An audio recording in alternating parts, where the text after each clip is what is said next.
Hello everyone, welcome back. நம்ம இப்போ study note 5.2 பார்க்கலாம். 5.2 ஓட heading என்னன்னா leeway and collection of CGST IGST. CGST IGST யார் பவர்ல வருது? சென்ட்ரல் கவர்மெண்ட் பவர்ல வருதுன்ற மாதிரி பார்த்தோம். CGST is Central Goods and Services Tax. IGST is Integrated Goods and Services Tax. அது ரெண்டுமே which has a power to levy யாரு? Central government.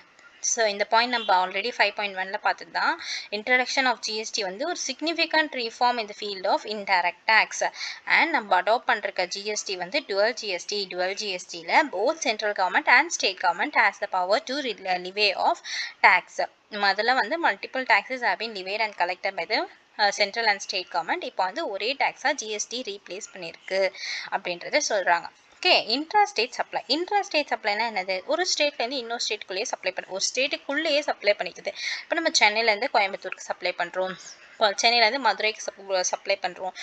சென்னையும் தமிழ்நாட்டில் தான் இருக்குது, மதுரையும் தமிழ்நாட்டில் தான் இருக்குது, சென்னையும் தமிழ்நாட்டில் தான் இருக்குது, கோயம்புத்தூரும் தமிழ்நாட்டில் தான் இருக்குது. ஸோ ஒரே ஸ்டேட்டில் சப்ளை பண்ணுறது வந்து இன்ட்ராஸ்டேட் சப்ளை.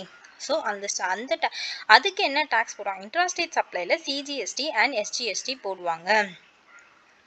ஸோ சிஜிஎஸ்டி டேக்ஸ் வந்து சென்ட்ரல் கவர்மெண்ட், சிஜிஎஸ்டி டேக்ஸ் வந்து சென்ட்ரல் கவர்மெண்ட்டுக்கு போகும், எஸ்ஜிஎஸ்டி டேக்ஸ் வந்து ஸ்டேட் கவர்மெண்ட்டுக்கு போகும். Okay, central and simultaneously levy of GST, ரெண்டு பேருமே சென்ட்ரலும் ஸ்டேட்டும் சைமல்டேனியஸ்லி ஒரே நேரத்தில் ஜிஎஸ்டி கலெக்ட் பண்ணுறாங்க. ஓகே, ஸோ இன்ட்ராஸ்டேட் சப்ளைனா ஒரு ஸ்டேட்லேருந்து இன்னொரு ஸ்டேட்டுக்கு விற்கிறது, தமிழ்நாட்டிலேருந்து கேரளாவுக்கு விற்கிறது, கேரளாலேருந்து ஆந்திராவுக்கு விற்கிறது, அந்த மாதிரி ஒரு ஸ்டேட்லேருந்து இன்னொரு ஸ்டேட்டுக்கு விற்கும் போது என்ன டேக்ஸ் வரும்னா integrated goods and services tax, IGST. Okay, IGST வந்து சிஜிஎஸ்டி ப்ளஸ் எஸ்ஜிஎஸ்டி. இப்போது ஒரு செல்ஃபோனுக்கு ஃபார் எக்ஸாம்பிள் ஒரு செல்ஃபோனுக்கு ஜிஎஸ்டி ரேட் 18% அப்படின்னு வச்சுப்போம். 9% சிஜிஎஸ்டி, 9% எஸ்ஜிஎஸ்டி, ரெண்டுமே ஈக்குவலாக தான் பிரியும். எப்போவுமே சிஜிஎஸ்டியும் எஸ்ஜிஎஸ்டியும் சேம் ரேட் தான் கண்டெயின் பண்ணும். ஸோ சிஜிஎஸ்டி 9%, எஸ்ஜிஎஸ்டி 9%ன்ற போது ஒரு ஸ்டேட்குள்ளேயே வைக்கும் போது நம்ம இதை போடுவோம். நம்ம ஒரு ஸ்டேட்லேருந்து இன்னொரு ஸ்டேட்டுக்கு வைக்கும் போது ஐஜிஎஸ்டி போடுறோம். அப்போ என்னன்ற ரேட் போடுவோம்? 9%ன்னு போடுவோமா? கிடையாது. சிஜிஎஸ்டி எஸ்ஜிஎஸ்டி ரெண்டுத்தையும் சேர்த்து 18% ஐஜிஎஸ்டி அப்படின்ற மாதிரி போடுவோம். Okay, in the GST it is very important to determine the nature of supply, whether it is intrastate supply பண்றோமா இல்லை interstate supply பண்றோமா அப்படின்ற மாதிரி நம்ம முதல்ல தெளிவாகணும். அப்போ தான் நம்ம சிஜிஎஸ்டி போட முடியுமா, இல்லை சிஜிஎஸ்டி எஸ்ஜிஎஸ்டி போட முடியும், இல்லை ஐஜிஎஸ்டி போடணுமா அப்படின்ற மாதிரி நமக்கு தெரியும். So first nature of supply நம்ம என்னன்றது தெரிஞ்சு வச்சுக்கிறது it's most important. So intrastate சப்ளைல என்ன சொல்லிருக்காங்கன்னு பார்க்கலாம். Supply of goods and services within the ஒரு ஸ்டேட்டுக்குள்ளேயோ யூனியன் டெரிட்டரிக்குள்ளேயே விற்கிறது வந்து it is an intrastate supply. அதாவது supply of services, supply of கூட்ஸாக இருக்கணும், சப்ளை ஆஃப் சர்வீசஸாக இருந்தாலுமே within the same state or union டெரிட்டரிக்குள்ளேயே பண்ணுறது இன்ட்ராஸ்டேட் சப்ளை. அப்போ இன்டர்ஸ்டேட் சப்ளைனா என்னென்னா supply of goods from one state, ஒரு ஸ்டேட்லேருந்து to another state or union territory. supply of services from one stateலேருந்து இன்னொரு ஸ்டேட்டுக்கு or union territoryக்கு பண்ணுறது. இம்போர்ட்டுக்குமே நம்ம இம்போர்ட் வந்து வேறு கண்ட்ரிலேருந்து நம்ம கூட்ஸ் வாங்குகிறோம்ல, அதையுமே நம்ம இன்டர்ஸ்டேட் சப்ளைவாக தான் கன்சிடர் பண்ணுறோம். இம்போர்ட் ஆஃப் சர்வீசஸ் அதுவுமே நம்ம வேறு கூட்ஸ் வேறு கண்ட்ரிலேருந்து வாங்குறதுனால அதுவுமே இன்டர்ஸ்டேட் சப்ளைன்னு தான் கன்சிடர் பண்ணி ஐஜிஎஸ்டி சார்ஜ் பண்ணுறாங்க. எக்ஸ்போர்ட்டுமே அதே மாதிரி தான். சப்ளை ஆஃப் எஸ்சிஇசட்ன்றது வந்து special economic zone. Special economic ஜோனுக்கு வந்து அந்த பிளேசஸ்லாம் வந்து it is not levy of tax போடணும்னு அவசியம் இல்லை. அதை பற்றி டீட்டெயிலாக நம்ம அப்கமிங்கில் பார்க்கலாம். இப்போ எஸ்சிஇசட் பண்ணுறது இன்ட்ராஸ்டேட் சப்ளை அப்படின்ற மாதிரியும் தெரிஞ்சு வச்சுக்கிறோம். ஓகே, எனி அதர் சப்ளை இந்த taxable territory which is not intrastate supply. Intrastate supply எதெல்லாம் கிடையாதோ அது எல்லாமே இன்டர்ஸ்டேட் சப்ளை அப்படின்ற மாதிரி கொடுத்துருக்காங்க. Okay, IGST act. ஸோ இதை பற்றிலாம் நம்ம டீட்டெயில்டாக பார்ப்போம். Scope of supply, composite supply and mixed supply ரொம்ப இன்ட்ரெஸ்டிங்காக இருக்கும், இதுவும் பார்க்கலாம். Time and value of money, இது இந்த சாப்டர்ஸில் சம் இருக்கும், அதுவுமே நம்ம பார்க்கலாம். இம்போர்ட் டேக்ஸ் கிரெடிட் நம்ம ரொம்ப வாட்டி கிரெடிட்டாக கிடச்சிரும், கிரெடிட்டாக சில பேர் கிடைக்காது அப்படின்ற மாதிரி பார்த்துருந்தோம். அப்படின்னா என்ன அப்படின்ற மாதிரி இதை நம்ம பார்க்கணும். ரெஜிஸ்ட்ரேஷன் எப்படி ரெஜிஸ்டர் பண்ணுறது, ஜிஎஸ்டியில் எப்படி ரெஜிஸ்டர் பண்ணுறது, எப்படி நம்ம பே பண்ணுவாங்க, அந்த மாதிரி பார்க்கலாம். அப்புறம் tax invoice, credit note, credit note யார் தருவா, டெபிட் நோட் யார் தருவா, அது மாதிரி தான் இருக்குது. பேமெண்ட் ஆஃப் டேக்ஸ், ரிட்டர்ன் எப்படி ஃபைல் பண்ணுறது, லேட்டாக பே பண்ணால் அது லேட் ஃபீஸ் என்ன அப்படின்ற மாதிரி இதெல்லாம் பார்க்கலாம். ஸோ இது எல்லாமே நம்ம ஒரு சாப்டர்ஸ் கீழே வருது, ஜிஎஸ்டி கீழே. Okay, concept of supply including composite supply, mixed supply. Composite supply na என்னது, mixed supply na என்னது, அதுக்கு முன்னாடி நமக்கு சப்ளை தான் டாக்ஸபிள் ஈவெண்ட் அப்படின்ற மாதிரி நம்ம பார்த்துட்டே இருக்கோம். சப்ளையோட மீனிங் என்ன, நம்ம supply of goods and services தான் நம்மளோட டாக்ஸபிள் ஈவெண்ட் அப்படின்ற மாதிரி பார்த்துட்டு இருக்கோம். ஸோ இதில் ஃபர்ஸ்ட் என்ன கொடுத்துருக்காங்கன்னா சப்ளையோட மீனிங் கொடுத்துருக்காங்க. எதெல்லாம் நம்ம சப்ளைவாக எடுத்துப்போம், எதெல்லாம் நம்ம சப்ளைவாக எடுத்துக்க மாட்டோம் அப்படின்ற மாதிரி ஒரு சப்ளைக்கான டெஃபினேஷன் கொடுத்துருப்பாங்க. அதுக்கப்புறம் கூட்ஸ்னா என்ன, கூட்ஸ் வந்து ஒரு மூவபிள் ப்ராப்பர்ட்டியாக இருக்கும் அப்படின்ற மாதிரி கூட்ஸோட மீனிங்கை எக்ஸ்பிளனேஷன் கொடுத்துருப்பாங்க. ஸோ இதெல்லாம் பார்த்துட்டா நம்ம இதெல்லாம் வந்து சப்ளை, இதெல்லாம் வந்து கூட்ஸ் அப்படின்ற மாதிரி பார்ப்போம். சில இடத்துல வந்து கன்சிடரேஷன் காசு கொடுத்து வாங்கினா மட்டும்தான் அதை சப்ளைவாக எடுத்துப்போன்ற மாதிரி நம்ம இவ்வளோ நாள் பார்த்துருந்தோம். ஆனால் சில இடத்துல வித்தவுட் கன்சிடரேஷன் ஆல்சோ நம்ம சப்ளைவா ட்ரீட் பண்ணுவோம். அது என்னென்ன மாதிரி கண்டிஷன்ஸ்ல, ஈவன் கன்சிடரேஷனே இல்லைன்னா கூட எந்தெந்த இடத்துலலாம் நம்ம சப்ளைவா ட்ரீட் பண்ணுவோம் அப்படின்றதையும் நம்ம இதில் பார்க்கலாம். ஸோ இதில் கொடுத்துருக்காங்க செக்ஷன் 7 சப்செக்ஷன் 1ல வந்து சேலு, எக்ஸ்சேஞ்சு, டிரான்ஸ்ஃபர் எக்ஸெட்ரா இது எல்லாமே ஃபார் கன்சிடரேஷனுக்காக இந்த ஃபர்தரன்ஸ் இந்த course or furtherance of the business. இந்த வார்த்தையை நீங்கள் அடிக்கடி கேட்குற மாதிரி இருக்கும். இந்த courses or furtherance of business, இந்த கோர்சஸ்னால் நம்ம பிஸ்னஸ்க்காக பண்ணுறோம்னா அப்படி அது வந்து சப்ளைவாக எடுத்துவோம் அப்படின்ற மாதிரி இந்த courses and furtherance of business அப்படின்ற மாதிரி கொடுத்துருக்காங்க. ஓகே, இம்போர்ட் ஆஃப் சர்வீசஸ், நம்ம சேல் பண்ணுறது, எக்ஸ்சேஞ்ச் பண்ணுறது, டிரான்ஸ்ஃபர் பண்ணுறது எல்லாமே எல்லாமே நம்ம சப்ளைவா எடுத்துப்போம் அப்படின்ட்டு சொல்றாங்க. இதை பத்தி டீட்டெயிலாக கீழே கொடுத்துருப்பாங்க. இது ஒரு சார்ட்டா சிம்பிளிஃபைடா கொடுத்துருப்பாங்க. அதுக்கப்புறம் இம்போர்ட் ஆஃப் சர்வீசஸை நம்ம இம்போர்ட் பண்ணுறோம் ஃபார் கன்சிடரேஷன் வெதர் இந்த கோர்சஸ் ஆஃப் ஃபர்தரன்ஸ் ஆஃப் பிஸ்னஸாக இருந்தால் அதை நம்ம சப்ளைவாக ட்ரீட் பண்ணுவோம். டீம்டு சப்ளைஸ் இதெல்லாம் வித்தவுட் கன்சிடரேஷன் இருந்தாலுமே நம்ம சப்ளைவாக ட்ரீட் பண்ணுவோம். அதெல்லாம் என்னன்ற மாதிரி டீட்டெயிலாக கீழே பார்க்கலாம். அண்ட் இதில் வந்து நம்ம ஒரு சப்ளைவாகவும் ட்ரீட் பண்ண மாட்டோம், சப்ளை ஆஃப் சர்வீசஸும் ட்ரீட் பண்ண மாட்டோம், சப்ளை ஆஃப் கூட்ஸுமே ட்ரீட் பண்ண மாட்டோம். அப்படி பண்ணால் அதுக்கு ஜிஎஸ்டி வராது இல்லை? ஆமாம், ஜிஎஸ்டி வராது. ஸோ இதை பற்றி 7.1a கொடுத்துருக்காங்க. அதையுமே நம்ம டீட்டெயிலாக பார்க்கலாம். 7.2ல என்ன சொல்கிறாங்க அப்படின்னா, negative list activity not treated as சப்ளைவாக நம்ம ட்ரீட்டே பண்ண மாட்டோம். Okay, treated as either supplier goods. Next வந்து பவர் ஆஃப் த கவர்மெண்ட் அதுதான் கொடுத்துருக்காங்க. இதை பற்றி டீட்டெயில்டாக நம்ம இதில் பார்க்கலாம். ஓகே, ஸோ வந்து 7 சப்செக்ஷன் அதில் என்ன சொல்லியிருக்காங்க, சப்ளைனா என்னன்ற மாதிரி கொடுத்துருக்காங்க. All forms of supply of goods and services, நம்ம டிரான்ஸ்ஃபர் பண்ணுறோமோ இல்லை சேல் பண்ணுறோமோ, டிரான்ஸ்ஃபர் பண்ணுறோமோ, பேட்டர் பண்ணுறோமோ, எக்ஸ்சேஞ்ச் பண்ணுறோமோ, லைசன்ஸ் பண்ணுறோமோ, ரெண்டலுக்கு கொடுக்குறது, லீஸு, டிஸ்போஸ் பண்ணுறோம், வேணான்ட்டு தூக்கி போடுறது, நம்ம லீஸுக்கு கொடுக்கறது, ரெண்டலுக்கு கொடுக்குறது. லைசன்ஸ்னால் என்னென்னா வந்து ஒரு ஆத்தரைஸ் பண்ணுறது, ஓகே நீங்கள் இதை பண்ணிக்கோங்க அப்படின்ற மாதிரி ஒரு ஆத்தரைசேஷன் கொடுக்குறது. எக்ஸ்சேஞ்ச் நமக்கு தெரியும், ஒன்று வாங்கிட்டு இன்னொன்று கொடுக்குறது. பேட்டர்னா ஒரு பொருளுக்கு பொருளை எக்ஸ்சேஞ்ச் பண்ணிப்பாங்க, இதில் மணி இன்வால்வ் ஆகாது பேட்டர்ல. ஸோ இது எல்லாமே நமக்கு ஃபார் கன்சிடரேஷன் பண்ணியிருக்காங்க, இந்த courses are the furtherance of பிஸ்னஸ்க்காக பண்ணியிருக்காங்க அப்படின்னா அது சப்ளைவா நம்ம ட்ரீட் பண்ணுவோம். சப்ளைவா எந்த விஷயத்த நம்ம ட்ரீட் பண்ணுறோமோ அதுக்கெல்லாமே ஜிஎஸ்டி வரும். Okay, the activities or the transaction by the person other than the individual or the members or constitution or vice versa for cash deferred payment, value consideration other than value consideration. Import of services consideration காக நம்ம services import பண்றோம். Note this point very carefully. Service import of services தான் சொல்றாங்க, import of goods சொல்லல. இப்போ ஒரு சர்வீஸை நம்ம இம்போர்ட் பண்றோம், காசு கொடுத்து வாங்குறோம், அது வந்து நம்ம பர்சனல் யூஸுக்காக இருந்தாலுமே இல்லைன்னா பிஸ்னஸ் பர்பஸ்க்காக வாங்கினாலுமே ரெண்டுமே நம்ம சப்ளைவாக தான் ட்ரீட் பண்ணுவோம். ஹென்ஸ் டேக்ஸ் வரும். ஓகே, ஸோ நம்ம சர்வீசஸை இம்போர்ட் பண்ணுறோம், ஃபார் கன்சிடரேஷனுக்காக இம்போர்ட் பண்ணுறோம், நம்ம பிஸ்னஸ்க்காக பண்ணுறோமோ இல்லை நம்ம பர்சனல் யூஸுக்காக அந்த சர்வீசஸை இம்போர்ட் பண்ணுறோமோ ரெண்டுமே நமக்கு வந்து சப்ளை கீழே தான் வரும் அண்ட் ஹென்ஸ் டாக்ஸபிள். இப்போது ஸ்கெடியூல் 1 பார்க்கலாம். ஸ்கெடியூல் 1ல என்ன சொல்கிறாங்கன்னு பார்த்தா, கன்சிடரேஷனே இல்லைனாலுமே அதை நான் சப்ளைவாக தான் ட்ரீட் பண்ணுவேன், நீ ஃப்ரீயாக ஒரு விஷயத்தை வாங்கியிருந்தாலுமே அதை நான் கன்சிடரேஷனாக தான் ட்ரீட் பண்ணுவேன் அப்படின்ற மாதிரி சொல்கிறாங்க. அது என்னென்ன பாயிண்ட்ஸ்ன்ற மாதிரி பார்க்கலாம். All forms of supply of goods and services are both the consideration by the person in the course of furtherance of business. Supply should be goods and services தான் நம்ம சப்ளை பண்ண முடியும். இதில் ரெண்டு விஷயம் தான் இருக்கும், ஒன்று கூட்ஸு ஒன்று சர்வீசஸ். ஓகே, இப்போ வந்து இதில் கொடுத்துருக்காங்க பாருங்கள். சேல்ஸ்னா சேல்ஸ் லாஃபுல் பர்மிஷன், நம்ம ஒரு விஷயத்தை நம்ம வித்துடுறோம், காசுக்காக விற்கிறோம், மணி கன்சிடரேஷனாக இருக்குது, அப்போ அதை நம்ம சப்ளைவாக ட்ரீட் பண்ணுவோம். டிரான்ஸ்ஃபர், நம்ம வந்து ஒருத்தவங்களுக்கு அதை டிரான்ஸ்ஃபர் பண்ணி கொடுத்துட்றோம். Transfer and the capacity of the transferee may not although all ingredients of all ingredients of the lawful contract. இப்போ நம்ம ஒருத்தவங்களுக்கு ஒரு விஷயத்தை கொடுத்துட்றோம், ட்ரான்ஸ்ஃபர் பண்ணிடுறோம் பேர்லேருந்து. அது no longer it is we own the ownership. நம்ம அதை ட்ரான்ஸ்ஃபர் பண்ணி மற்றவங்களுக்கு கொடுத்துட்டோம்.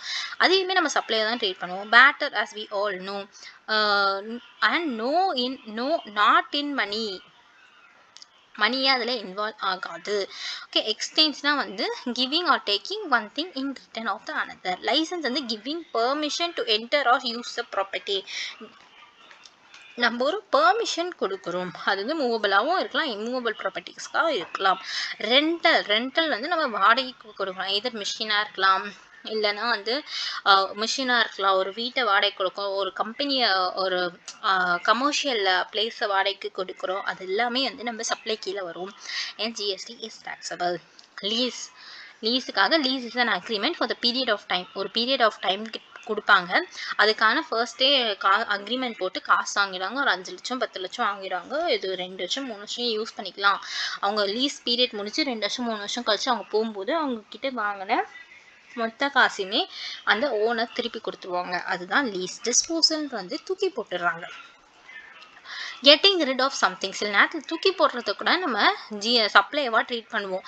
அது என்ன கேஸில் அப்படின்னு பார்த்தா, இப்போ ஒரு பிஸ்னஸ் அசட்டை வந்து நம்ம பிஸ்னஸ்க்கு யூஸ் பண்ணியிருக்காங்க. இப்போது ஓகே, இப்போ நான் வந்து ஒரு பியூட்டிஷியன் வச்சுக்கோங்களேன். நான் வந்து நிறைய காஸ்மெட்டிக்ஸ் வாங்கி வச்சுருக்கணும்ல. ஸோ அந்த காஸ்மெட்டிக்ஸ் எல்லாம் நான் வாங்கி வச்சுருக்கேன். அதுக்கு ஐடிசி நான் கிளைம் பண்ணிட்டேன். ஐடிசினா நான் என்ன டேக்ஸை பே பண்ணணும் அந்த டேக்ஸை நான் வாங்கினேன். அந்த டேக்ஸை நான் திருப்பி கிளைம் பண்ணிட்டேன், கிரெடிட்டாக எடுத்துட்டேன். இப்போ நான் அந்த அசட்டை நான் தூக்கி போடுறேனோ, இல்லை என்னோட பர்சனல் யூஸுக்கு யூஸ் பண்ணிக்கிறேன், இல்லைனா என்னோட ஃப்ரெண்டுக்கு நான் சும்மா கொடுத்துட்றேன், அப்படிலாம் பண்ணேன்னு வச்சுக்கோங்களேன், அதுவுமே சப்ளைவாக ட்ரீட் பண்ணி டேக்ஸ் போடுவாங்க. ஓகே, நான் ஐடிசி கிளைம் பண்ணலைன்னா அது வந்து டேக்ஸ் வராது. ஐடிசி கிளைம் பண்ணிட்டேன் அப்படின்னா அது நான் தூக்கி போடுறத கூட எனக்கு வந்து சப்ளைவாக தான் ட்ரீட் பண்ணுவாங்க. ஸோ இதை பற்றி நம்ம டீட்டெயில்டாக பார்க்கலாம். டீட்டெயிலாக அப்கமிங் பேஜஸில் கொடுத்துருப்பாங்க, அதில் நம்ம பார்க்கலாம். ஓகே, இதுனா supply include supply of goods and services to be made in the future. நான் ஃப்யூச்சரில் பண்ணுறேன், ஆனால் நீ எனக்கு அதுக்கு ஒரு அட்வான்ஸ் கொடு அப்படின்ற மாதிரி கேட்டு வாங்குறாங்களா, அந்த அட்வான்ஸ்க்கு ஜிஎஸ்டி அப்ளிகபிள் ஆகும். If mister X receives an advance payment for providing the services in the future. ஃபியூச்சரில் அந்த சர்வீஸை உனக்கு ப்ரொவைட் பண்ணுறேன் அப்படின்னு சொல்லிட்டு எக்ஸ்கிட்டேருந்து ஒருத்தவங்க அட்வான்ஸ் வாங்குறாங்க அப்படின்னா அது நமக்கு ஜிஎஸ்டி கீழே வரும். நம்ம அட்வான்ஸ் வாங்குறதுமே ஜிஎஸ்டி கீழே வரும் அப்படின்ட்டு சொல்கிறாங்க.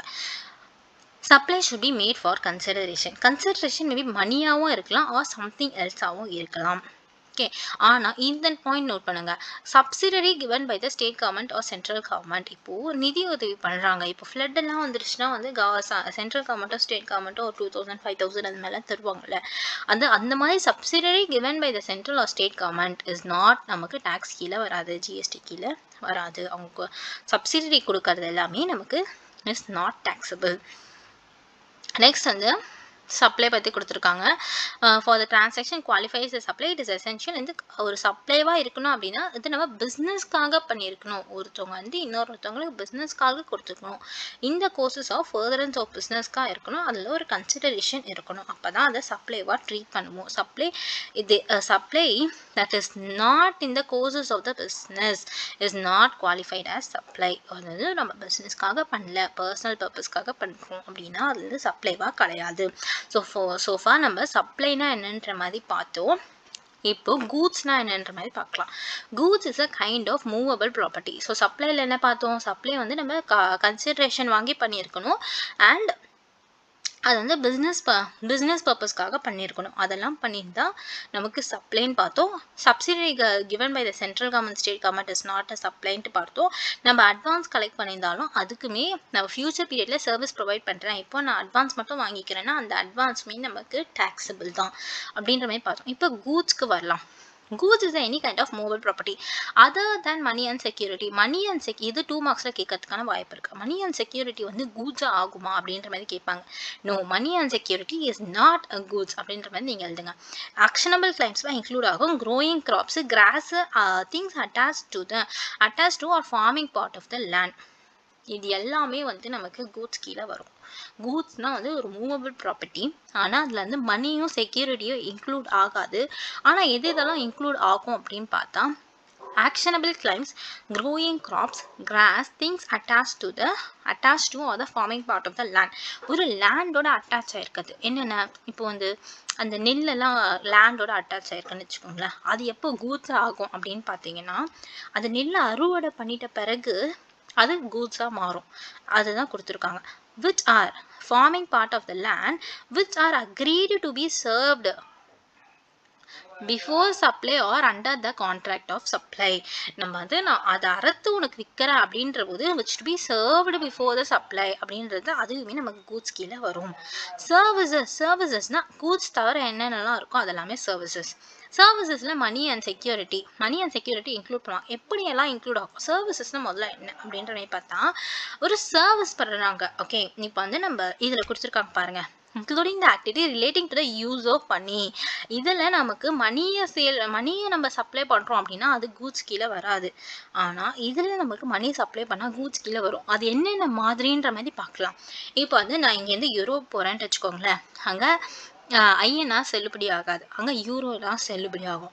ஸோ நான் வந்து இங்கே இருக்கிற என்கிட்ட இருக்க 1 lakh rupees கொடுத்துட்டு நான் யூரோவாக கேட்டேன்னு வச்சுக்கோங்க, 1 lakh rupeesக்கான ஈக்குவலண்ட்டான யூரோவை நான் எனக்கு தரவே மாட்டாங்க. அவங்களோட சர்வீஸ் சார்ஜஸ்ன்னு பிடிச்சிக்கிட்டு அதுவே அதிகமாக போகும். அந்த சர்வீஸ் சார்ஜை பிடிச்சிக்கிட்டு தான் மீதி இருக்கிற காசுக்கு தான் வந்து அவங்க எனக்கு யூரோ தருவாங்க. அந்த சர்வீஸ் சார்ஜ் பிடிச்சிக்கிறாங்க பார்த்தீங்களா, அது ஒரு 20,000 ரூபா இல்லை 10,000 5,000 ரூபா எதனா பிடிக்கிறாங்களே, அதுக்கு வந்து நமக்கு அதை நம்ம சர்வீசஸாக ட்ரீட் பண்ணி அவங்க ஜிஎஸ்டி பே பண்ணுற மாதிரி இருக்கும். யார்கிட்டேருந்து கலெக்ட் பண்ணுறாங்க, நம்ம கிட்டேருந்து கலெக்ட் பண்ணுறாங்க. கஸ்டமர்ஸ் கிட்டேருந்து கலெக்ட் பண்ணி தான் அந்த பிஸ்னஸ் பண்ணுறவங்க கவர்மெண்ட்டுக்கு பே பண்ணுவாங்க.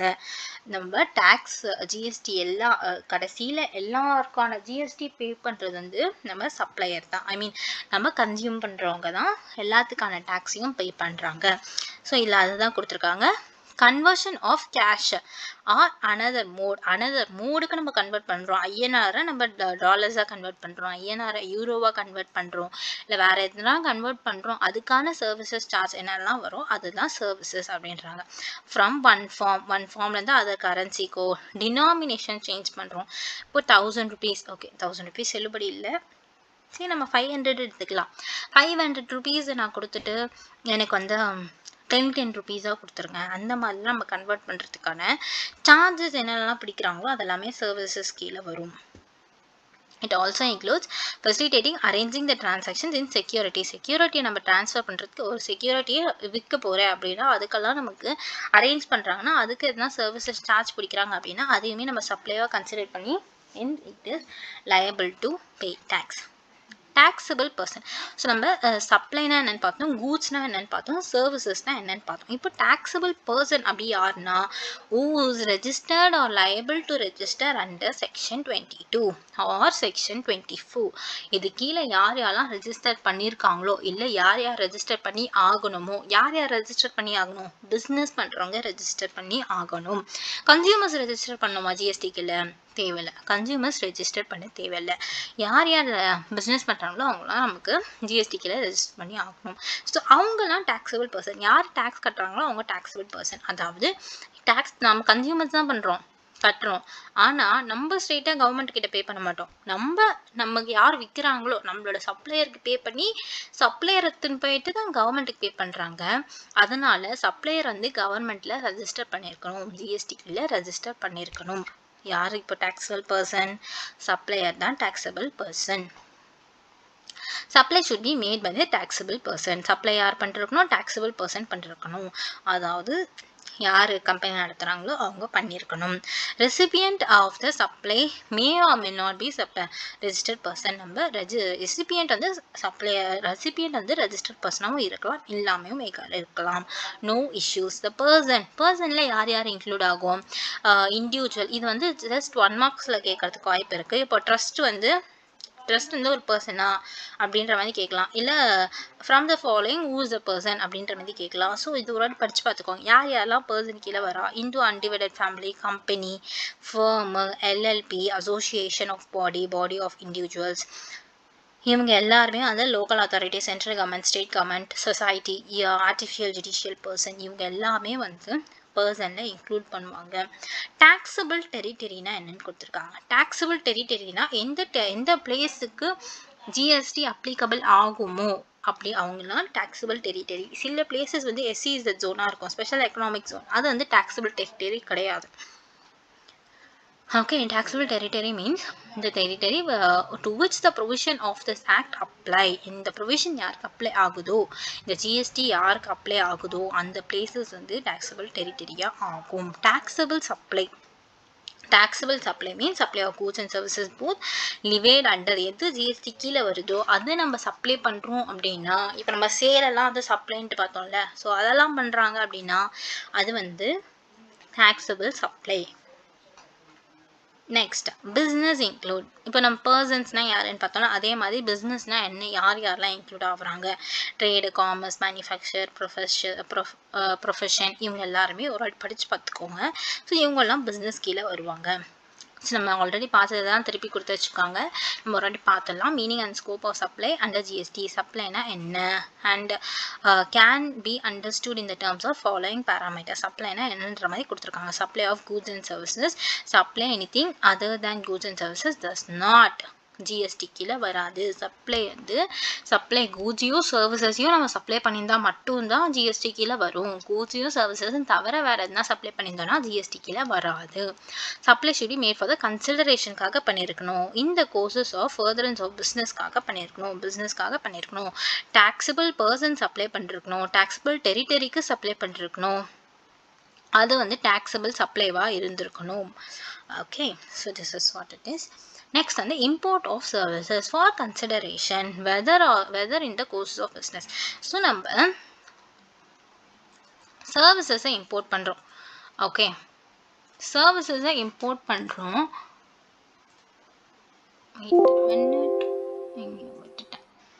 என்னோட ஹைலைட்டர் காணும் வந்துச்சு. ஓகே, நம்ம சர்வீசஸை இம்போர்ட் பண்ணுறோம் வேறு கண்ட்ரிலேருந்து. ஃபார் எக்ஸாம்பிள் நம்ம ஜப்பான்லேருந்து ஒரு சர்வீசஸ் வாங்குகிறோம். கூட்ஸ்க்கு அப்ளிகபிள் ஆகாது, நாட் கூட்ஸு சர்வீசஸ்க்கு தான் அப்ளிகபிள் ஆகும். நம்ம ஜப்பான்லேருந்து ஒரு சர்வீஸ் வாங்குகிறோம், ஏதோ ஒரு சர்வீசஸ் கன்சல்டிங் சர்வீசஸ் வாங்குகிறோம்னு வச்சுக்கோங்க.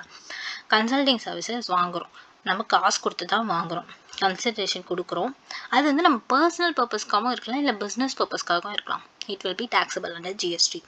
இப்போ நம்ம அதே மாதிரி ஜப்பான்லேருந்து சர்வீசஸ் வாங்குகிறோம், நம்ம காசு கொடுத்துலாம் வாங்கலாம், நம்ம சும்மா ஃப்ரெண்டுக்கிட்ட கன்சல்டிங் சர்வீசஸ் வாங்குகிறோம். ஆனால் அது நம்ம பிஸ்னஸ்க்காகவும் இருக்கலாம், இல்லைனா பர்சனல் பர்பஸ்க்காகவும் இருக்கலாம். It will not come under GST. என்ன ஜிஎஸ்டி கீழே வரும்னு பார்க்குறோம். இம்போர்ட் ஆஃப் சர்வீசஸ் பண்ணுறோம், ஃபார் கன்சிடரேஷனுக்காக பண்ணுறோம், நம்ம பிஸ்னஸ்க்காக பண்ணுறோமோ பர்சனல் பர்பஸ்க்காக பண்ணுறோமோ ரெண்டுமே will be taxable under GST. This implies that the import of paid services காசு கொடுத்து வாங்குறோம். ஈவன் ஃபார் பர்சனல் யூஸுக்காக வாங்கியிருந்தாலும் நம்ம காசு கொடுத்து வாங்கிட்டோம் அப்படின்னா ஜிஎஸ்டி பே பண்ணி ஆகணும். ஓகே, ஸோ நெக்ஸ்ட் ஸ்கெடியூல் 1 நம்ம முதலே பார்த்தோம்னா ஸ்கெடியூல் 1ல் என்ன சொல்லியிருந்தாங்க, ஈவன் வித்தவுட் கன்சிடரேஷன், நீ காசு கொடுக்காம ஒரு பொருள் வாங்குற இல்லை சர்வீசஸ் வாங்குற அப்படின்னா அதையுமே நான் ஜிஎஸ்டி கீழே கொண்டு வருவேன் அப்படின்ற மாதிரி சொல்கிறாங்க. இதுதான் ஸ்கெடியூல் 1. நம்ம சப்ளைனா பார்த்தோம், கூட்ஸ் பார்த்தோம், சர்வீசஸ் பார்த்தோம், டாக்ஸபிள் பர்சன் பண்ணிருக்கணும், டாக்ஸபிள் டெரிட்டரி பண்ணியிருக்கணும், டாக்ஸபிள் கூட்ஸை சப்ளை பண்ணிருக்கணும், அதெல்லாம் பண்ணியிருந்தால் தான் ஜிஎஸ்டி கீழே வரும். கன்சிடரேஷன் கொடுத்து ஒரு காசுக்காக விற்றுருக்கணும், இல்லைன்னா பிஸ்னஸ் பர்பஸ்க்காக விற்றுருக்கணும், இதெல்லாம் பண்ணியிருந்தால் தான் நமக்கு ஜிஎஸ்டி கீழே ஒன்று வரும் அப்படின்ற மாதிரி பார்த்தோம். இப்போ ஸ்கெடியூல் 1ல் என்ன சொல்கிறாங்க, நீ கன்சிடரேஷனுக்காக பண்ணலனாலுமே நான் ஜிஎஸ்டி கீழே கொண்டு வருவேன் அப்படின்ற மாதிரி சொல்கிறாங்க. அது என்னென்ன கேசஸ்ன்னு நம்ம பார்க்கலாம். Permanent transfer or disposal of business asset where ITC have been claimed. நான் முதலே சொன்ன எக்ஸாம்பிள் தான். நான் ஒரு பியூட்டி பார்லர் வச்சுருக்கேன், அதுக்கு வந்து நான் நிறைய பியூட்டி ப்ராடக்ட்ஸ் வாங்கியிருக்கேன், அதுக்கு ஐடிசியுமே கிளைம் பண்ணிட்டேன். ஐடிசி எதுக்கு கிளைம் பண்ணுவாங்க, இப்போ நான் பிஸ்னஸ் பண்ணுறேன், நான் வந்து ஒரு ப்ராடக்ட் வாங்குறேன் அப்படின்னா, ஒரு ஃபவுண்டேஷன் வாங்குறேன் அப்படின்னா நான் அதுக்கு ஒரு 200 rupees ஜிஎஸ்டி பே பண்ணியிருக்கேன்னு வச்சுக்கோங்க. அந்த நான் கிளைம் பண்ணிக்கலாம், நான் பிஸ்னஸ் பர்பஸ்க்காக வாங்கியிருக்கேன். யார் கடைசியில் ஜிஎஸ்டிலாம் யாருக்கு அந்த பேர்டன் போகுது அப்படின்னு பார்த்தா கன்சியூமர்ஸ்க்கு தான் போகுது. யார் கன்சியூம் பண்ணுறாங்களோ அவங்களுக்கு தான் போகுது. இந்த சப்ளை பண்ணுறவங்க பிஸ்னஸ் பண்ணுறவங்க எல்லாமே பே பண்ணுற ஜிஎஸ்டியை கிரெடிட்டாக அவைல் பண்ணிக்கலாம். அவங்க ஃபர்ஸ்ட் பே பண்ணுவாங்க, ஆனால் அதுக்கப்புறம் அவங்களே திருப்பி அந்த காசை வாங்கிப்பாங்க. அவங்க எவ்வளோ பே பண்ணாங்களோ அதை அவங்களே வாங்கிப்பாங்க. ஓகே, ஸோ அதனால இப்போ அவங்க அந்த மாதிரி அவங்க ஜிஎஸ்டி பே பண்ணதை அவங்க ஐடிசி கிரெடிட்டாக கிளைம் பண்ணிட்டாங்க. நம்ம ஐடிசி கிரெடிட் பண்ணி நம்ம சம்ஸ் எல்லாம் பார்க்கலாம். ரொம்ப இன்ட்ரெஸ்டிங்காக இருக்கும், ரொம்ப ஈஸியாகவுமே இருக்கும். ஓகே, ஸோ இந்த மாதிரி பிஸ்னஸ் பண்ணுறவங்க பிஸ்னஸ் அசட்டை பர்ச்சேஸ் பண்ணதுக்காக ஐடிசி கிரெடிட் கிளைம் பண்ணிட்டாங்க. அதுக்கப்புறம் அவங்க அதை ட்ரான்ஸ்ஃபர் பண்ணுறாங்க. அதை அப்படியே சும்மா அது யாருன்னா ஃப்ரீயாக கொடுத்துட்றாங்க, இல்லைனா அவங்க வீட்டு யூஸ்க்கு எடுத்துக்கிறாங்க அப்படின்னா அது சப்ளை ஆகும். கன்சிடரேஷனே இல்லைனாலும் நீ ஃப்ரீயாக கொடுத்தாலுமே நீ டேக்ஸ் பே பண்ணி ஆகணும். ஏன்னா அது இன்னும் கன்சியூமராக ட்ரீட் பண்ணிக்கிறாங்க. அதுதான் இது ஃபர்ஸ்ட் பாயிண்ட்ல கொடுத்துருக்காங்க. Permanent transfer or disposal of business asset where input tax credit has been availed. Credit வந்து நீ அவைல் பண்ணிட்ட ஃபார் சச் அசட். ஓகே, அந்த அசட்காக நம்ம கிரெடிட் அவைல் பண்ணிட்டோம். அப்போ வந்து it will be treated as சப்ளைவாக நம்ம ட்ரீட் பண்ணுவோம். Where ITC credit not availed at the time of acquisition. நம்ம ஐடிசி கிரெடிட் அவைல் பண்ணலை அந்த பிஸ்னஸ்க்கு, நம்ம ஜஸ்ட் டேக்ஸ் பே பண்ணி வாங்கிட்டோம் அந்த கூட்ஸை. அதுக்கப்புறம் அதை டிஸ்போஸ் பண்ணாலோ அதுக்கெல்லாம் நம்ம டிஸ்போஸ் பண்ணால் will not B treated as supply. ஆனால் நம்ம பிஸ்னஸுக்கு யூஸ் பண்ணுற அசட்ஸை நம்ம கிளைம் பண்ணிட்டோம், ஜிஎஸ்டி பே பண்ணதை நம்ம ரிட்டர்ன் வாங்கிட்டோம், ஐடிசி கிரெடிட்டாக கிளைம் பண்ணிட்டோம். அப்போ அதுக்கு பிறகு அதை நீ ஃப்ரீயாக கொடுத்தாலோ தூக்கி போட்டாலோ உடச்சி போட்டாலுமே அதுக்கு நீ ஜிஎஸ்டி பே பண்ணி ஆகணும். யார் பிஸ்னஸ் நடத்துகிறவங்க. ஆனால் நீ பே பண்ண டேக்ஸை நீ கிரெடிட்டாகவே அவைல் பண்ணல, நீ பே பண்ணதோடு இருக்குது அப்படின்னா நீங்கள் வந்து அதை என்ன பண்ணாலுமே நீங்கள் டேக்ஸ் பே பண்ண வேண்டாம். திரும்பி அதை நான் சப்ளைவாக எடுத்து திரும்பி அதுக்கு டேக்ஸ் போட மாட்டேன். ஏன்னா நீங்கள் ஆல்ரெடி டேக்ஸ் பே பண்ணிட்டீங்க. பே பண்ண டேக்ஸை நீ கிரெடிட்டாக எடுத்துட்டு நீ வந்து தூக்கி போட்டு உடச்சி போட்டாலும் கன்சிடரேஷன் இல்லைனாலும் ஃப்ரீயாக பண்ணாலுமே அதை நம்ம டேக்ஸாக கிளைம் பண்ணுவோம். டேக்ஸ் போடணும், இல்லை சப்ளைவாக கிளைம் பண்ணிடுவோம். இதுக்கு ஒரு எக்ஸாம்பிள் கொடுத்துருக்காங்க பாருங்க. Mister Ramesh is engage in the business of beauty products. Ramesh வந்து பியூட்டி ப்ராடக்ட்ஸ் விற்கிறவர். Few items it's already avail the ITC. Already அவர் ஐடிசி அவைல் பண்ணிட்டார். அந்த பியூட்டி ப்ராடக்ட்ஸ்லாம் ஐடிசி அவைல் பண்ணிட்டார். அதுக்கப்புறம் அவர் பர்சனல் யூஸுக்கு எடுத்துக்கிறாரு for family members. Family members consideration கொடுத்துருக்காங்களா அப்படின்ற மாதிரி பார்த்தா நோ கன்சிடரேஷன். அப்போ இதை என்னென்னு ட்ரீட் பண்ணுவோம்? Shall be treated as supply.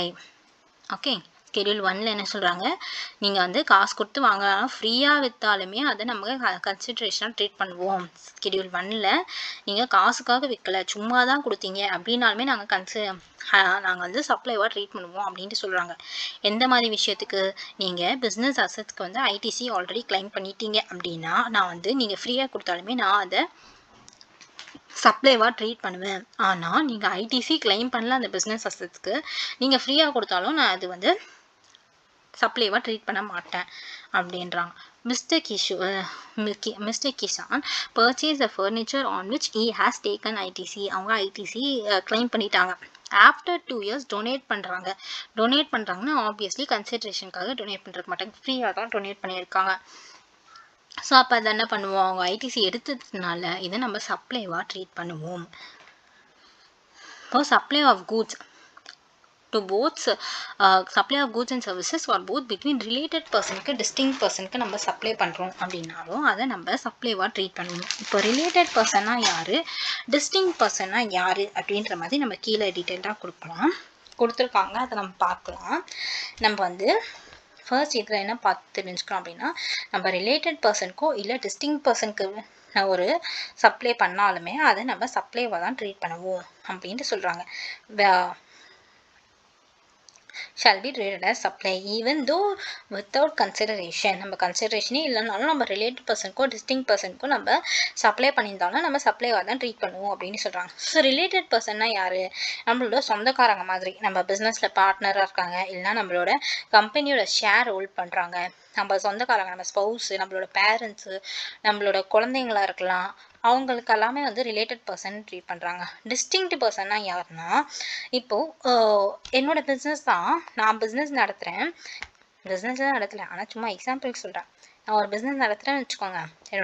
என்னோட பிரான்ச் தமிழ்நாட்டிலையும் இருக்குது, கேரளாலையும் இருக்குன்னு வச்சுக்கோங்க. இப்போது டிஃப்ரெண்ட் ஸ்டேட்ஸ்னால் டிஃப்ரெண்ட் ரெஜிஸ்ட்ரேஷன்ஸ் வாங்கணும்.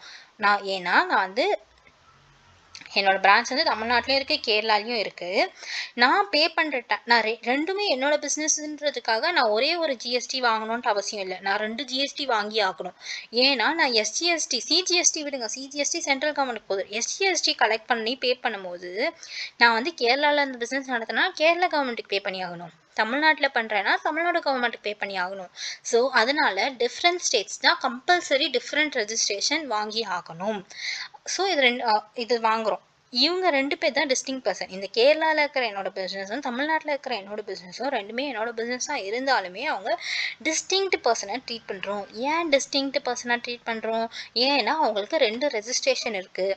அவங்களுக்கு நம்ம சப்ளை பண்ணாலும் என் பிஸ்னஸ்லேருந்து என் பிஸ்னஸ்க்கே நான் ட்ரான்ஸ்ஃபர் பண்ணாலும், இப்போது தமிழ்நாட்டில் இருக்கிற புக் பிஸ்னஸ் பண்ணுறேன்னு வச்சுக்கோங்க. தமிழ்நாட்டில் அதிக ஸ்டாக் இருக்குது, கேரளாவில் ஸ்டாக் கம்மியாக இருக்குது, ஆனால் அங்கே டிமாண்ட் அதிகமாக இருக்குன்னா நான் என் தமிழ்நாட்டில் இருக்கிற பிஸ்னஸில் இருக்கிற ஸ்டாக்ஸ் எடுத்துன்னு போயிட்டு கேரளாவில் போடுவேன். அதை நான் அந்த ட்ரான்ஸ்ஃபரை கூட நான் வந்து கன்சிடரேஷனுக்காக பண்ண மாட்டேன். என் பிஸ்னஸ்க்காக நான் என் காசு வாங்க போகிறேன், சும்மா தான் கொடுத்து விடுவேன். ஆனால் அதையுமே நம்ம சப்ளைவாக ட்ரீட் பண்ணுறாங்க. ஸோ இதில் என்ன கொடுத்துருக்காங்கன்னு பார்க்கலாம். ஸோ இதுதான் ரிலேட்டட் பர்சன், டிஸ்டிங் பர்சன். இது ஒரு எக்ஸம்ஷன்ஸ் கொடுக்குறாங்க. ஒரு 50,000 வரைக்கும் ஒரு ஃபினான்ஷியல் இயரில் எம்ப்ளாயிக்கு கிஃப்ட் கொடுத்துருந்தாங்க அப்படின்னா அதை நம்ம சப்ளைவாக ட்ரீட் பண்ண மாட்டோம்.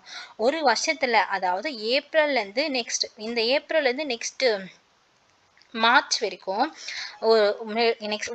ஒரு ஏப்ரல்லேருந்து நெக்ஸ்ட் மார்ச் வரைக்கும் 50,000 ரூபாய்க்குள்ளே கிஃப்ட் கொடுத்துருக்காங்க. யார் எம்ப்ளாயிக்கு கிஃப்ட் கொடுத்துருக்காங்க அப்படின்னா அதை நம்ம சப்ளைவாக ட்ரீட் பண்ண மாட்டோம். அதுக்கு டேக்ஸ் வருது. ஆனால் ஒரு ஃபினான்ஷியல் இயர்லேயே 50,000 ரூபாய்க்கு மேலே கொடுத்துருக்காங்க அப்படின்னா அதுக்கு ஜிஎஸ்டி வரும். ஓகே, இப்போ ரிலேட்டட் பர்சனுக்கு என்னன்ற மாதிரி கொடுத்துருக்காங்க பாருங்கள் meaning. such person are the officers or the directors of one another business. ஒருத்தர் பிஸ்னஸில் இன்னொருத்தர் டைரக்டராக இருக்காரு, அவருக்கு சப்ளை பண்ணுறது நம்ம சப்ளைவாக ட்ரீட் பண்ணிப்போம்.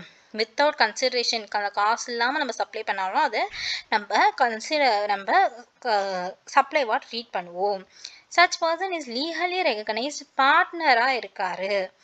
பார்ட்னராக இருக்காங்க இந்த பிஸ்னஸ். அவங்களுக்கு கொடுக்கறது, அவங்களுக்கு சப்ளை பண்ணுறது வித்தவுட் கன்சிடரேஷனாக இருந்தாலுமே நம்ம சப்ளைவாக ட்ரீட் பண்ணுவோம். சச் பர்சன் இது எம்ப்ளாயராக இருக்காங்க இல்லை எம்ப்ளாயியாக இருக்காங்க, ஆனால் அவங்க ஒரே பிஸ்னஸில் அவங்களுக்கு சப்ளை பண்ணுறது ஈவன் வித்தவுட் கன்சிடரேஷன் நம்ம சப்ளைவாக ட்ரீட் பண்ணிப்போம். And any person directly or indirectly owns share hold பண்ணுறாங்க, 25% ஆஃப் த ஷேர் ஹோல்ட் பண்ணுறாங்க அப்படின்னா அவங்களையுமே நம்ம ரிலேட்டட் பர்சன்ஸாக ட்ரீட் பண்ணிப்போம். ரிலேட்டட் பர்சன்ஸ் கொஸ்டின்ஸ் கேட்கலாம். ஸோ நீங்கள் பார்த்துக்கோங்க அதை. ஸோ ஃபர்ஸ்ட் வந்து டைரக்டராக இருக்காங்க, பார்ட்னராக இருக்காங்க, எம்ப்ளாயி ரிலேஷன்ஷிப் இருக்கவங்களுக்கு ஷேர்ஸ் ஹோல்ட் பண்ணுறாங்க. எவ்வளோ? 25% ஆர் மோர் ஷேர்ஸ் ஹோல்ட் பண்ணுறாங்க.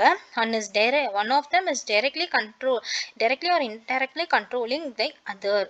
அவங்க 2 பேரும் சேர்ந்து டைரக்டாவோ இன்டைரக்டாவோ இன்னொருத்தவங்களை கண்ட்ரோல் பண்ணுற ஒரு பொசிஷன்ல இருக்காங்க. அவங்களும் நம்ம ரிலேட்டட் பர்சன்னு சொல்லுவோம். இல்லைன்னா டைரக்ட்லி ஆர் இன்டைரக்ட்லி ஒரு தேர்ட் பர்சன் கண்ட்ரோல் பண்ணுறாங்க அப்படின்னா அவங்களையுமே நம்ம ரிலேட்டட் பர்சன் சொல்லுவோம். இல்லைன்னா together they are controlling the third person, வேறு தேர்ட் பர்சனை கண்ட்ரோல் பண்ணுறாங்க அப்படின்னா அவங்களையுமே நம்ம ரிலேட்டட் பர்சன்ஸாக தான் சொல்லுவோம். ஃபேமிலி மீனிங்குமே கேட்கறதுக்கான வாய்ப்பு இருக்குது. யார் ஃபேமிலி கீழே வருவா? ஃபேமிலியுமே ரிலேட்டட் பர்சன் தான். ஃபேமிலி கீழே யார் வருவான்னு பார்த்தா spouse and children of the person, அவங்க குழந்தைங்களும் ஸ்பவுஸும், and parents, grandparents, brothers and sisters. இவங்களுக்கான ஒரு இது கொடுத்துருக்காங்க. என்னன்னா அவங்க வந்து ஓன்லி ஆர் மெயின்லி டிபெண்ட், மொத்தமாக அந்த டிபெண்ட் ஆன் டாக்ஸபிள் பர்சனுக்கு தான் இருக்காங்க. இந்த சும்மா parents and grandparents, brothers and சிஸ்டர்ஸ்க்கு சப்ளை பண்ணிருக்காங்க without consideration, will it be treated as supply அப்படின்ற மாதிரி கேட்டால் நோன்ட்டு நீங்கள் சொல்லணும். ஆனால் அது எப்போ சப்ளைவோ இந்த கிராண்ட் பேரண்ட்ஸ்க்கு பிரதர்ஸ் அண்ட் சிஸ்டர்ஸ்க்கு எப்போ சப்ளை பண்ணுறது சப்ளைவோ ஆகும் அப்படின்னு பார்த்தா அவங்க ஓன்லி ஆர் மெயின்லி டிபெண்ட், ஃபுல்லாகவே அந்த பர்சனை தான் டிபெண்ட் பண்ணி இருக்காங்க, அவங்க வருமானத்தில் தான் இவங்க வாழ்கிறாங்க அப்படின்னா மட்டுமே அது வந்து வித்தவுட் கன்சிடரேஷனாக இருந்தாலுமே நம்ம சப்ளைவாக ட்ரீட் பண்ணுறோம். Okay, And though employer are treated as a relative person, services employee provide பண்ற services. நான் ஒரு ஆஃபீஸில் ஒர்க் பண்ணுறேன் அப்படின்னா நான் கொடுக்குற சர்வீசஸ் எம்ப்ளாயருக்கு ப்ரொவைட் பண்ணுற சர்வீசஸ்க்கெல்லாம் ஜிஎஸ்டி போட மாட்டாங்க. அதாவது நான் ஒரு சேலரி வாங்குறேன் அப்படின்னா அந்த சேலரியெல்லாம் நம்ம சப்ளைவாக ட்ரீட் பண்ண மாட்டாங்க.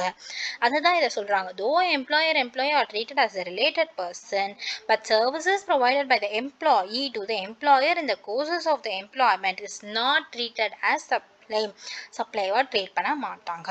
டிஸ்டிங்க் இப்போ ரிலேட்டட் பர்சன் முடிஞ்சிச்சு. டிஸ்டிங்க் பர்சனை பற்றி பார்க்கலாம்.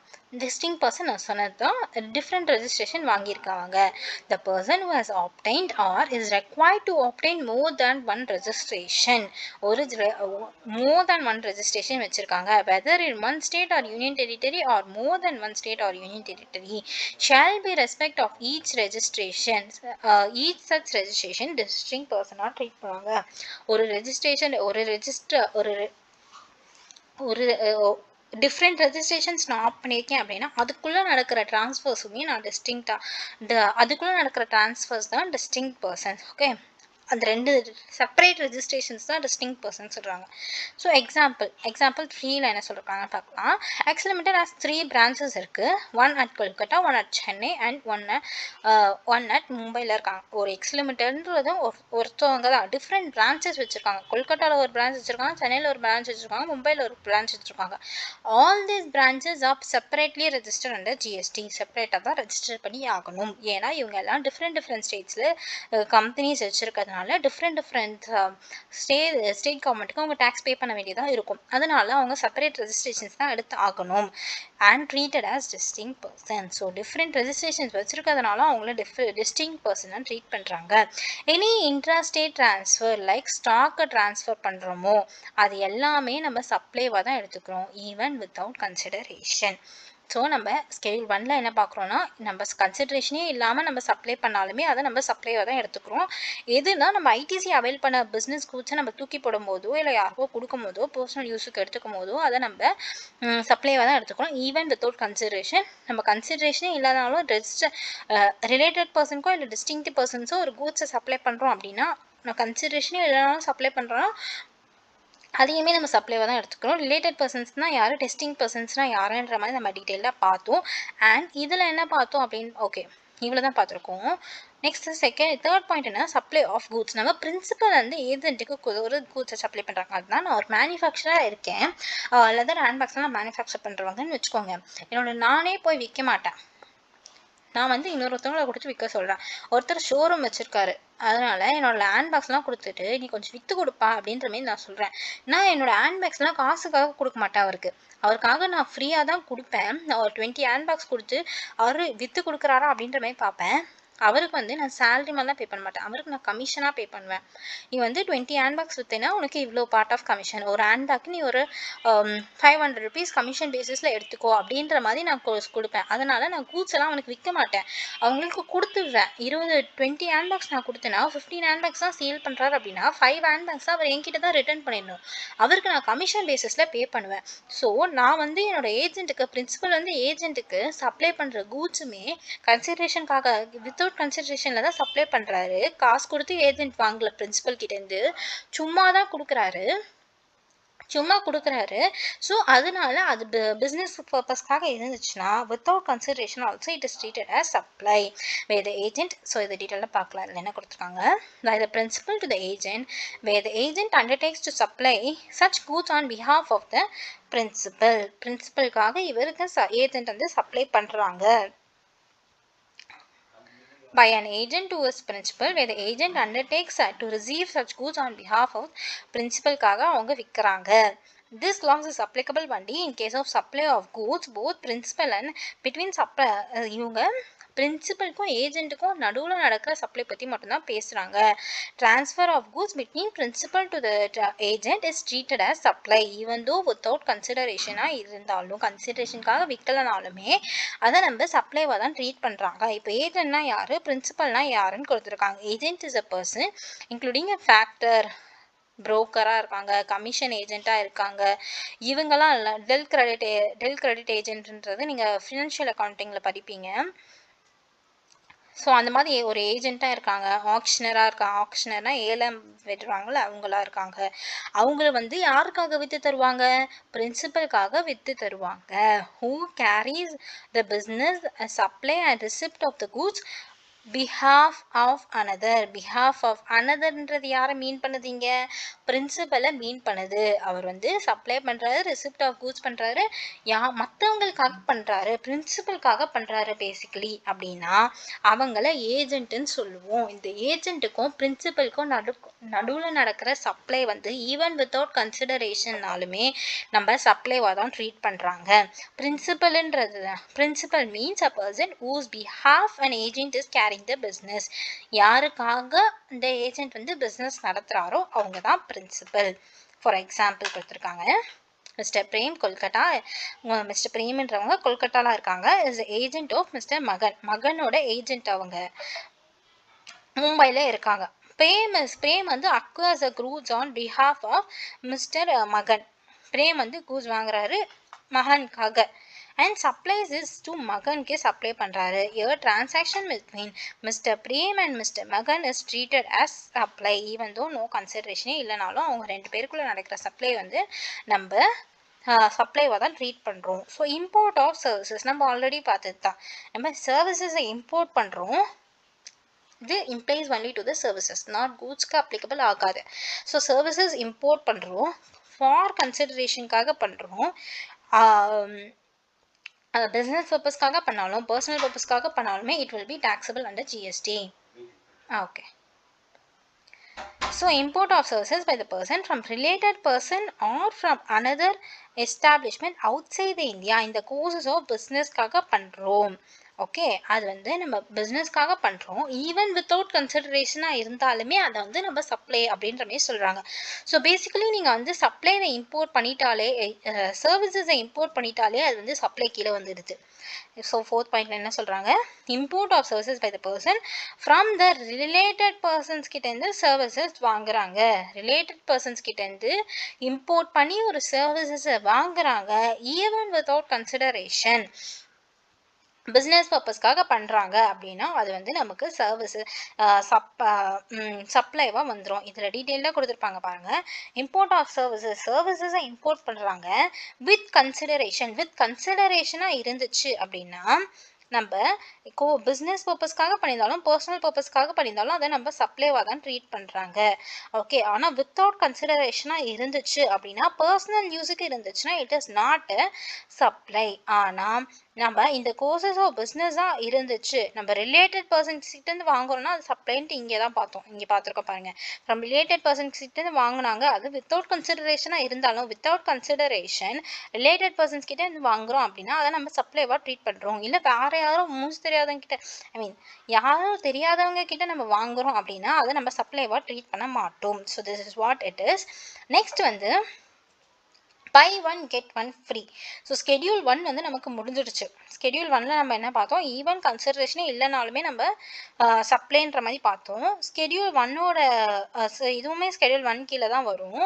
பை ஒன் கெட் ஒன் ஃப்ரீன்றாங்க. இப்போது ஒரு பொருளை கொடுத்துட்டு ஒரு பொருள் வாங்கினா 2 பொருள் கொடுப்பாங்க. இந்த ஆஃபர்லாம் போடும்போது நீங்கள் 2 வாங்கினீங்கன்னா 1 ஃப்ரீ அப்படின்ற மாதிரி சொல்கிறாங்க. அப்போது ஒன்று வந்து அவங்க ஃப்ரீயாக கொடுக்கறதா நம்ம இதில் எடுத்துக்க மாட்டோம். ஒன்றுத்தோட சார்ஜ் தான் அந்த ரெண்டுத்துலேயுமே சேர்த்து தான் சார்ஜ் பண்ணுறாங்க அப்படின்ற மாதிரி எடுத்துப்போம். So that will be treated as supply. இங்கே என்ன சொல்கிறாங்கன்னு பார்க்கலாம். நம்ம ஒரு சோப் வாங்குகிறோம், இன்னொரு சோப் ஃப்ரீயாக கொடுக்குறாங்களா, ஆனால் இன்னொரு சோப்பை நம்ம ஃப்ரீன்ற மாதிரி நம்ம எடுத்துக்க மாட்டோம். அந்த ஒரு சோப் காசு கொடுத்து வாங்குகிறோம்ல, அந்த காசு தான் வந்து இந்த 2 சோப்புக்குமே 2 சோப்புக்கும் சேர்த்து தான் அந்த ஒரு சோப்போட காசு வாங்குறாங்க. ஐ மீன் அந்த ஒரு சோப்பு காசு வாங்குறாங்க, அந்த ஒரு சோப்போட காசு தான் வந்து 2த்துக்குமே சேர்த்து தான் அந்த ஒரு சோப்புக்கோட காசு அப்படின்ற மாதிரி எடுத்துட்டு ரெண்டுமே சப்ளை அப்படின்ற மாதிரி சொல்கிறாங்க. ஸோ நம்ம இதில் என்ன கொடுத்துருக்காங்க பார்க்கலாம். Sometimes company announces buy one get one free. For example buy one soap and get one soap free. ஒரு சோப்பை நம்ம ஃப்ரீயாக வாங்கிக்கிறோம். Or get one tooth paste brush free along with the purchase of toothpaste வாங்கினா toothpaste ப்ரஷ்ஷும் free அப்படின்ற மாதிரி சொல்கிறாங்க. ஆனால் இதில் நம்ம எப்படி கன்சிடர் பண்ணுறோன்னா அந்த பேஸ்ட்டு கூடயே இந்த ப்ரஷ்ஷோட ஃபீஸும் வாங்கிடுறாங்க, ப்ரஷ்ஷோட பைசாவும் சேர்த்து அந்த பேஸ்ட்டு கூடயே வாங்கிடுறாங்க அப்படின்ற மாதிரி தான் நம்ம கன்சிடர் பண்ணுவோம். என்னென்ன சொல்கிறாங்க, the goods are the services which are supplied free of cost without any consideration shall not be treated as supply. நம்ம கன்சிடரேஷன் இல்லைன்னா சப்ளைன்னு ட்ரீட் பண்ண மாட்டோம். வித்தவுட் எக்ஸம்ஷன் வந்து செக்ஷன் 1 தவிர மீதி எல்லாமே கன்சிடரேஷனோட இருந்தால் மட்டும்தான் நம்ம சப்ளைவாக ட்ரீட் பண்ணுவோம். ஆனால் இது வந்து ரிலேட்டட் பர்சன்ஸ் கூடயும் இல்லை, டிஸ்டிங்க்ட் பர்சன்ஸ் கூடயும் இல்லை. அதனால் நம்ம வந்து இதை நம்ம சப்ளைவாக ட்ரீட் பண்ணுவோமா? இது யாரும் கஸ்டமர்ஸ்க்காக விற்கிறாங்க, அதனால் நம்ம இதை சப்ளைவாக ட்ரீட் பண்ண மாட்டோம். ஏன்னா இது கன்சிடரேஷன் இல்லை. ஒரு சோப்புக்கு தான் காசு வாங்குறான், இன்னொரு சோப்புக்கு காசு வாங்கலை, கன்சிடரேஷன் இல்லை அப்படின்ற மாதிரி நம்ம நினச்சிடாம என்ன சொல்கிறாங்க, it is not an individual supply of free கூட்ஸை மட்டும் அவங்க தரலை. ஒரு where a single price is being charge for the entire supply. ரெண்டுத்துக்குமே சேர்த்து ஒரே பொருளை காசு வாங்குறாங்க, அதை வந்து நம்ம சப்ளைவாக தான் ட்ரீட் பண்ணுவோம் அப்படின்ட்டு சொல்கிறாங்க. By this we are completing schedule 1. schedule 2ல என்ன சொல்றாங்கன்னா, எதெல்லாம் சர்வீசஸாக ட்ரீட் பண்ணுவோம், எதெல்லாம் கூட்ஸாக ட்ரீட் பண்ணுவோம் அப்படின்ற மாதிரி சொல்கிறாங்க. schedule 1ல என்ன பார்த்தோம், கன்சிடரேஷனே இல்லைனாலும் சப்ளைன்ற மாதிரி பார்த்தோம். schedule 2ல வந்து எதெல்லாம் நம்ம சப்ளை ஆஃப் கூட்ஸ்ன்னு ட்ரீட் பண்ணுவோம், எதெல்லாம் சப்ளை ஆஃப் சர்வீசஸ்ன்னு ட்ரீட் பண்ணுவோம் அப்படின்றாங்க. இப்போ ட்ரான்ஸ்ஃபர், எனி ட்ரான்ஸ்ஃபர் ஆஃப் டைட்டில்ன்றது ஓனர்ஷிப்பையே ட்ரான்ஸ்ஃபர் பண்ணி கொடுத்துட்றாங்க. நான் இப்போ என் லேப்டாப் விற்கிறேன் அப்படின்னா என்னோட laptop is no longer belong to me, it belong to the person who purchased it from me. So என்னோட ஒரு கூட்ஸ் போகுது, என் கையிலேருந்து ஒரு கூட்ஸ் மூவ் ஆகுது, ஃபிசிக்கல் கூட்ஸ் என்கிட்டேருந்து மூவ் ஆகுது. So it is supply of goods. Okay, so example கொடுத்துருக்காங்க, Rabi collection sell readymade garments to it's customers. Readymade garments விற்கிறாங்க, என்கிட்ட ஒரு கூட்ஸ் போகுது, ஸோ அது சப்ளை ஆஃப் கூட்ஸாக ட்ரீட் பண்ணுவோம். Transfer of right in the goods, ஒரு ரைட்டை மட்டும் நம்ம ட்ரான்ஸ்ஃபர் பண்ணுறோம், நீ யூஸ் பண்ணி திரும்பி கொடுத்துருன்ற மாதிரி சொல்கிறோம். ஃபார் எக்ஸாம்பிள் ரெண்ட் இங்கே எக்ஸாம்பிளாக கொடுத்துருக்காங்க, நீங்கள் வந்து என் வீட்டை வாடகைக்கு இருந்துக்கலாம், ஒரு வருஷம் கழிச்சு நீங்கள் காலி பண்ணிடணுன்ற போது நான் வந்து எந்த ஒரு ஃபிசிக்கல் கூட்ஸுமே அவங்களுக்கு சப்ளை பண்ணல, சர்வீசஸ் சப்ளை பண்ணுறேன். So it is come under supply of services. So என்ன கொடுத்துருக்காங்க, any transfer of right in the goods. நான் வந்து டைட்டில்ன்றது நான் ஓனர்ஷிப்பே ட்ரான்ஸ்ஃபர் பண்ணி கொடுத்துட்டா, டைட்டிலேயே ட்ரான்ஸ்ஃபர் பண்ணி கொடுத்துட்டா it is a supply of goods. ஆனால் நீங்கள் யூஸ் பண்ணிட்டு ரைட்டு தான், நீ யூஸ் பண்ணுறதுக்கான ரைட்டு தான் நான் உனக்கு தரேன் அப்படின்னா it is supply of services. Akhil gives his weaving machine to Rahul on the ரெண்டாக கொடுக்குறாங்க 2 monthsக்காக. 2 months பிறகு அவங்க திருப்பி கொடுத்துருவாங்க, அதனால அது சப்ளை ஆஃப் சர்வீசஸ் மட்டும்தான். எனி ட்ரான்ஸ்ஃபர் இன் டைட்டில் இன் கூட்ஸ், நான் வந்து டைட்டில் ஓனர்ஷிப்பாக ட்ரான்ஸ்ஃபர் பண்ணுறேன் அண்டர் த அக்ரிமெண்ட். நீ வந்து நான் வந்து என்னோட டைட்டிலை முதலே ட்ரான்ஸ்ஃபர் பண்ணிடுறேன், ஓகேவா? டைட்டிலையே நான் ஓனர்ஷிப்பையே நான் ட்ரான்ஸ்ஃபர் பண்ணி கொடுத்துட்றேன், under the agreement that property in the goods shall transfer. இந்த ப்ராப்பர்ட்டி வந்து உனக்கு எப்போ கிடைக்கும் அப்படின்னா நீ ஃபுல் பேமெண்ட் பே பண்ண பிறகு தான் நீ வந்து அதுக்கு ஃபுல் ஓனர் அப்படின்ட்டு நம்ம ஒரு முடிவுக்கு வர்றது it is supply of goods. ஏன்னா நான் முதலையே டைட்டிலில் ட்ரான்ஸ்ஃபர் பண்ணி கொடுத்துட்டேன். ஸோ நீங்கள் நல்லா ஞாபகம் வச்சுக்கோங்க, டைட்டிலை நான் முதலே ட்ரான்ஸ்ஃபர் பண்ணிடுறேன் அப்படின்னா அது வந்து சப்ளை ஆஃப் கூட்ஸில் வரும். நான் ரைட்டை தான் ட்ரான்ஸ்ஃபர் பண்ணுறேன் அப்படின்னா அது சப்ளை ஆஃப் சர்வீசஸில் வரும். இங்கே transfer of title in the goods under the agreement which stipulates that the property in the goods shall pass at the future date. future dateல தான் பாஸ் ஆகும் இது property. and upon the payment of the full consideration நீ பே பண்ண பிறகு தான் உன்னோட property உன் கையில் வரும் அப்படின்னு சொல்லிட்டு it is supply of goods. ஏன்னா நான் முதல்லயே அவங்களுக்கு டைட்டிலை ட்ரான்ஸ்ஃபர் பண்ணி கொடுத்துட்டேன். So according to me, transfer of title is a supply of goods, transfer of right is a supply of services. So the first date title transfer பண்ணி கொடுத்துட்டாங்க, so it is supply of goods. இந்த ஒரு example கொடுத்துருக்காங்க, Narayan supplies the car to Kunal with consideration the ownership shall be transferred. Ownership வந்து நீ final payment பண்ணாதான் உன்னோட ownership உங்ககிட்ட வரும் அப்படின்றது சப்ளை ஆஃப் கூட்ஸ். ஏன்னா முதல்லயே அவங்க டைட்டிலை ட்ரான்ஸ்ஃபர் பண்ணிட்டாங்க. Any lease, tenancy, license, occupation, license to occupy the land, இது எல்லாமே சப்ளை ஆஃப் சர்வீசஸ் தான். ஏன்னா உங்களுக்கு நம்ம எந்த ஒரு கூட்ஸுமே ப்ரொவைட் பண்ணல, நீங்கள் யூஸ் பண்ணிட்டு திருப்பி கொடுத்துடணும் அப்படின்ற மாதிரி ஒரு அக்ரிமெண்ட்ல தான் நம்ம அவங்களுக்கு யூஸ் பண்ணுறதுக்கான கூட்ஸ் தரும். ஆனால் அவங்களே எடுத்துக்க மாட்டாங்க. கடைசியில் அந்த லீஸ் பீரியடோ டெனன்சி பீரியடோ முடிஞ்சோடனே அவங்க நமக்கு தான் கொடுத்துட்டு போகிறாங்க. So it is not a supply of goods, it is a supply of services. Example கொடுத்துருக்காங்க. Vikram owner of a piece of land, ஒரு லேண்ட் ஓன் பண்றாரு, அவர் வந்து லீஸுக்கு விடுறாரு. சேம் லேண்ட் டு முரளிக்கு விற்கிறாங்க, முரளிக்கு லீஸுக்கு விடுறாங்க ஃபார் 1 இயர். பிறகு 1 இயர் பிறகு அவங்க கொடுத்துட்டு போயிடுவாங்க அந்த லீஸ் லேண்டை வந்து திருப்பி அவங்க ஓனருக்கே கொடுத்துட்டு போயிடுவாங்க. So it is a supply of services. Okay.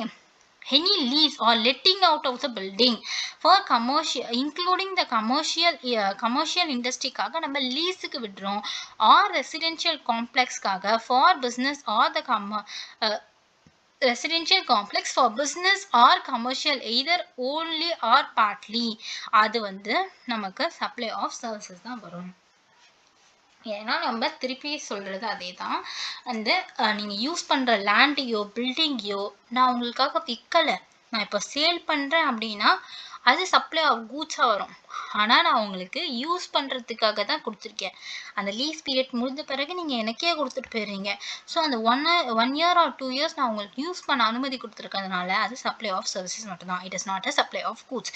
தோ கூட்ஸ் ஆர் பீங் இன்வால்வ், கூட்ஸோட title is not being transferred. So it is supply of services, not a supply of goods. Next job work. Job ஒர்க்னா என்னென்னா அதில் ஒரு treatment பண்ணி தருவாங்க. For example இப்போ நான் வந்து ஒரு ப்ளவுஸ் வச்சுருக்கேன்னு வச்சுக்கோங்களேன். சாரியோட ப்ளவுஸ், அந்த ப்ளவுஸை நான் கட் பண்ணி டெய்லர் ஆண்டிக்கிட்டே கொடுக்குறேன். டெய்லர் ஆண்டி என்ன பண்ணுவாங்க, தச்சு கொடுப்பாங்க எனக்கு. நான் தான் கூட்ஸ் தரேன் அவங்களுக்கு, நான் தான் என்னோடய ப்ளவுஸ் மெட்டீரியலை தரேன், அவங்க தச்சு அதை ப்ளவுஸ் தான் மாற்றி தராங்க. ஸோ அவங்க எந்த ஒரு கூட்ஸுமே எனக்கு தரலை, நான் கொடுக்குற கூட்ஸை அவங்க தச்சு கொடுக்குறாங்க, நான் கொடுக்குற ப்ளவுஸை அவங்க தச்சு கொடுக்குறாங்க. அவங்களோட சர்வீசஸ் தான் ப்ரொவைட் பண்ணுறாங்க. நான் கொடுத்ததை தான் அவங்க சப்ளை இம்ப்ரூவ்மெண்ட் பண்ணி ட்ரீட்மெண்ட் பண்ணி தராங்களே தவிர, ப்ராசஸ் பண்ணி தராங்களே தவிர அவங்களா எனக்கு எந்த ஒரு அவங்களா மெட்டீரியல் எடுத்து தச்சு தரல. நான் கொடுக்குறது தான் this is call job work. நம்ம ஒருத்தவங்க ஒரு மெட்டீரியல் எதனா கொடுத்தாங்க அப்படின்னா, நான் ரொம்ப ஈஸியான எக்ஸாம்பிள் சொல்லியிருக்கேன். ஆனால் மேனுஃபேக்சரிங் சைட்ஸ்லாம் பார்த்தீங்கன்னா நீங்கள் ஒரு லெதர் இருக்காங்க, லெதர் மேனுஃபேக்சர்ஸ் என்ன பண்ணுவாங்கன்னா இன்னொருத்தவங்கிட்ட அதை கலர் சேஞ்ச் பண்ணி சொல்லி கொடுப்பாங்க. அவங்க சம் கெமிக்கல்ஸ்லாம் யூஸ் பண்ணி இப்போது ப்ளூ கலராக இருக்க லெதர் வந்து க்ரீன் கலராக மாற்றி கொடுங்க அப்படின்னா அவங்க சம் கெமிக்கல்ஸ் யூஸ் பண்ணி அந்த கலரை சேஞ்ச் பண்ணி திருப்பி அவங்களுக்கே கொடுத்துருவாங்க. அவங்க கேட்குற கலர் கஸ்டமைஸ் பண்ணி திருப்பி அவங்களுக்கே கொடுத்துருவாங்க. ஸோ அதுதான் ஜாப் ஒர்க்குன்னு சொல்கிறாங்க. Any treatment R the process which is apply to the another persons goods. அந்த கூட்ஸ் வந்து அவங்களது கிடையாது, வேற ஒரு பர்சனோட கூட்ஸில் இவங்க ஒரு ட்ரீட்மெண்ட் ஆர் ப்ராசஸ் பண்ணி தராங்க அப்படின்னா அவங்க சர்வீசஸ் தான் பண்ணுறாங்க. It is not supply of goods. Transfer of business assets நம்ம இதை பற்றி பார்த்தோம். Okay, the goods are forming part of the assets, business assets இருக்கு. நம்ம ட்ரான்ஸ்ஃபர் ஆர் டிஸ்போஸ்ட், நம்ம ட்ரான்ஸ்ஃபர் பண்ணுறோமோ டிஸ்போஸ் பண்ணுறோமோ அது வந்து நம்ம சப்ளை ஆஃப் கூட்ஸாக எடுத்துப்போம். ஏன்னா பிஸ்னஸ் அசட்ஸை நம்ம ட்ரான்ஸ்ஃபர் பண்ண அசட்ஸ் வந்து நம்ம ட்ரான்ஸ்ஃபர் பண்ணி கொடுத்துட்றோம், இல்லைன்னா தூக்கியோ போட்டுடுறோம். நம்ம அது வந்து திருப்பி நமக்கு வராது, அதனால இது சப்ளை ஆஃப் கூட்ஸாக எடுத்துக்கிறோம். இப்போ அது நம்ம வந்து ட்ரான்ஸ்ஃபர் அண்ட் டிஸ்போஸ்ன்னு சொல்கிறாங்க. நம்ம வந்து ட்ரான்ஸ்ஃபர் ஆர் டிஸ்போஸ் பண்ணால் திருப்பி அது நமக்கு தரமாட்டாங்க. ஃபார் எக்ஸாம்பிள் அந்த லீஸ்லலாம் வந்து திருப்பி ஒரு லீஸ் பீரியட் முடிஞ்ச பிறகு அவங்க நம்ம கொடுத்துட்டு போயிடுவாங்க. ஆனால் நம்ம ட்ரான்ஸ்ஃபர் ஆர் டிஸ்போஸ் பண்ணும்போது அது திருப்பி நமக்கு கிடைக்காது, அதனால அதை நம்ம ட்ரான்ஸ்ஃபர் ஆஃப் கூட்ஸ்ன்ட்டே எடுத்துக்கிறோம். ஆனால் இதில் பாருங்கள், whereby or undertaking the direction of the persons carrying on the business-ஐ கேரி பண்ணுறவங்க, பிஸ்னஸை யார் நடத்துகிறாங்களோ அவங்க வந்து அவங்களோட டைரக்ஷன் மூலியமா used for the purpose of business, அந்த அசட்ஸை நம்ம என்ன யூஸ் பண்ணுறோமோ அதை ப்ரைவேட் யூஸ் பண்ணிக்கிறாங்க, ப்ரைவேட் யூஸ் பண்ணுறாங்க. ஆனால் இதில் நம்ம தூக்கி போடல, நம்ம பிஸ்னஸ்க்கு யூஸ் பண்ணியிருந்த அசட்ஸ் வந்து ப்ரைவேட்டுக்காக நம்ம யூஸ் பண்ணுறாங்க, ப்ரைவேட் பர்பஸ்க்கு யூஸ் பண்ணிக்கிறாங்க. அது வந்து சப்ளை ஆஃப் சர்வீசஸ். ஏன்னா அதை நமக்கு ஃப்யூச்சரில் நமக்கே கிடச்சிடலாம். ஸோ அதனால் ஆஸ் ஆஃப் நம்ம சர்வீசஸ்ன்னு ட்ரீட் பண்ணிக்கிறோம். ஸோ அது எக்ஸாம்பிள் கொடுத்துருக்காங்க பாருங்கள். Sonal provided is business laptop, பிஸ்னஸ்க்கு யூஸ் பண்ணி இந்த லேப்டாப்பை அவங்க சன்னுக்கு கொடுக்குறாங்க.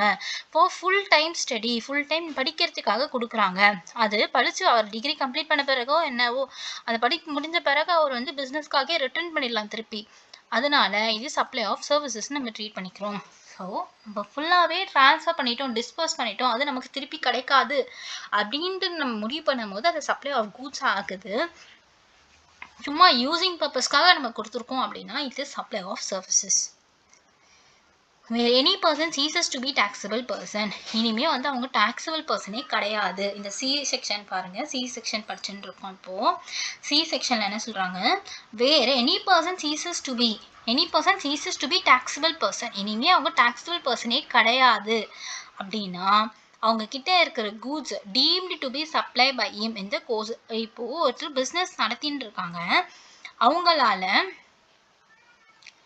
பிஸ்னஸ் நடத்தின்னு இருக்கவங்க ஓகே பிஸ்னஸ் நடத்தின்னு இருக்கிறவங்களுக்கு உடம்பு சரியில்லாமல் போகுது, அவருக்கு வயசாகிடுது, அவங்களால பிஸ்னஸ் நடத்த முடியாது.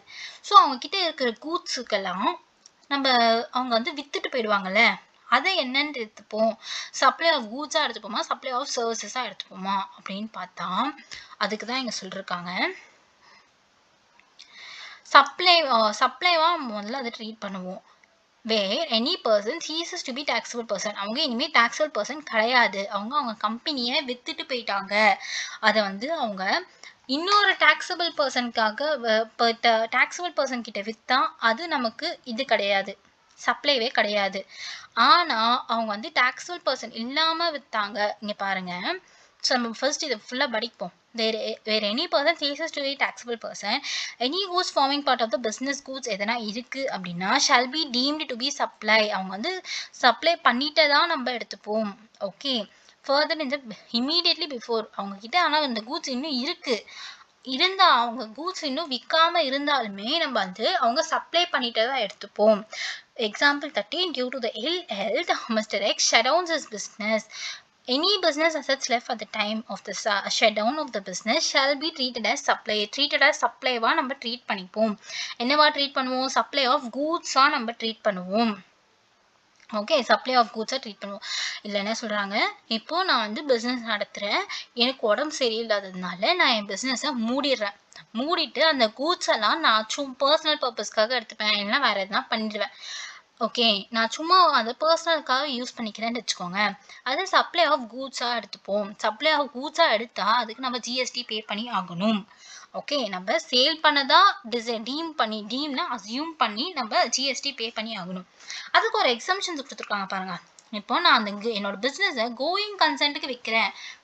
கோயிங் கன்சர்ன்னா இன்னொரு பிஸ்னஸ் மேனுக்கு விற்கிறேன், நான் என்னோட பிஸ்னஸில் இருக்கிற அசட்ஸ் எல்லாத்தையுமே நான் அப்படியே ட்ரான்ஸ்ஃபர் பண்ணி கொடுத்துட்டு வரேன், இன்னொருத்தர் அந்த பிஸ்னஸை கண்டினியூ பண்ணுவார் அப்படின்ற மாதிரி ட்ரான்ஸ்ஃபர் பண்ணி கொடுத்துட்டு வரேன் அப்படின்னா it is not a supply.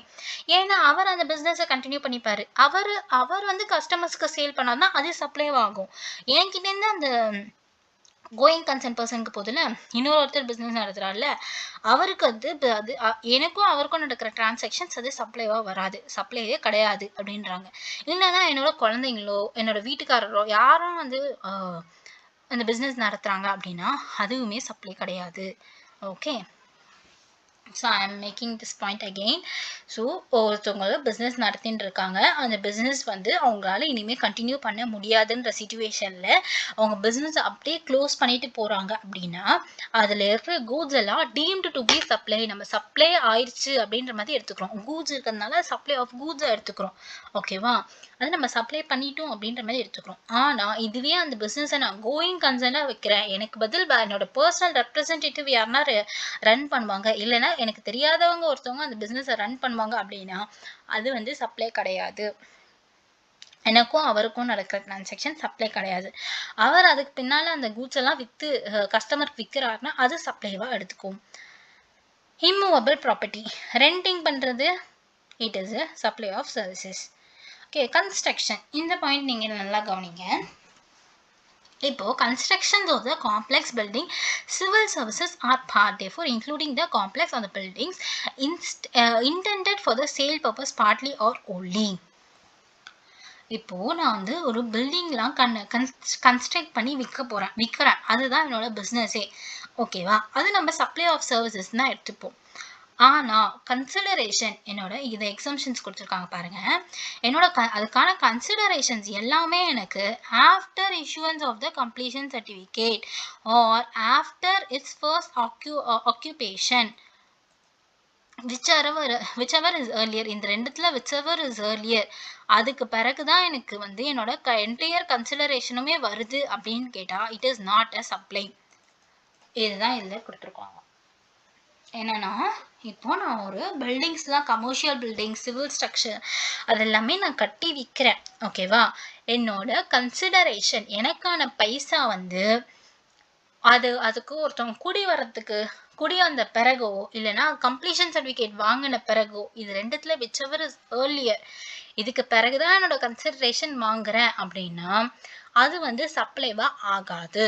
ஆனா என்னோட கன்சிடரேஷன் சிவில் சர்வீசஸ் முடிச்ச உடனே, அதாவது கம்ப்ளீஷன் சர்டிஃபிகேட்டுமே வரல, என்னோட ஃபர்ஸ்ட் ஆக்குபேஷன் யாருமே அதுல வந்து இன்னும் குடி வரல அப்படின்ற போது அதுக்கு முன்னாடியே நான் வாங்கிடுறேன் என்னோட கன்சிடரேஷன் அப்படின்னா அது சப்ளை ஆஃப் சர்வீசஸா ட்ரீட் பண்ணுவோம். அந்த ரெண்டு அக்கரன்ஸ்க்கு முன்னாடி நம்மளோட அதுக்கு பிறகுதான் நம்மளோட கன்சிடரேஷன் வருது அப்படின்னா it is not treated as supply. சப்ளைனா நம்ம ட்ரீட் பண்ணல அப்படின்னாலே அது ஜிஎஸ்டி கீழே வராது. Sale of ready flat where entire consideration is received after. இப்போ நம்ம வெறும் சேல், ஒரு நிலத்தை தான் நம்ம டிரான்ஸ்ஃபர் பண்றோம், வெறும் காலி நிலத்தை நம்ம டிரான்ஸ்ஃபர் பண்றோம் அப்படின்னா it is not a supply. Okay. whereas entire consideration is received after the absurd date. இந்த டேட்டுக்கு பிறகு நம்மளோட கன்சிடரேஷன் ரிசீவ் ஆகுது, இந்த டேட்டுக்கு பிறகு நம்மளோட கன்சிடரேஷன் ரிசீவ் ஆகுது அப்படின்னா it is not a supply.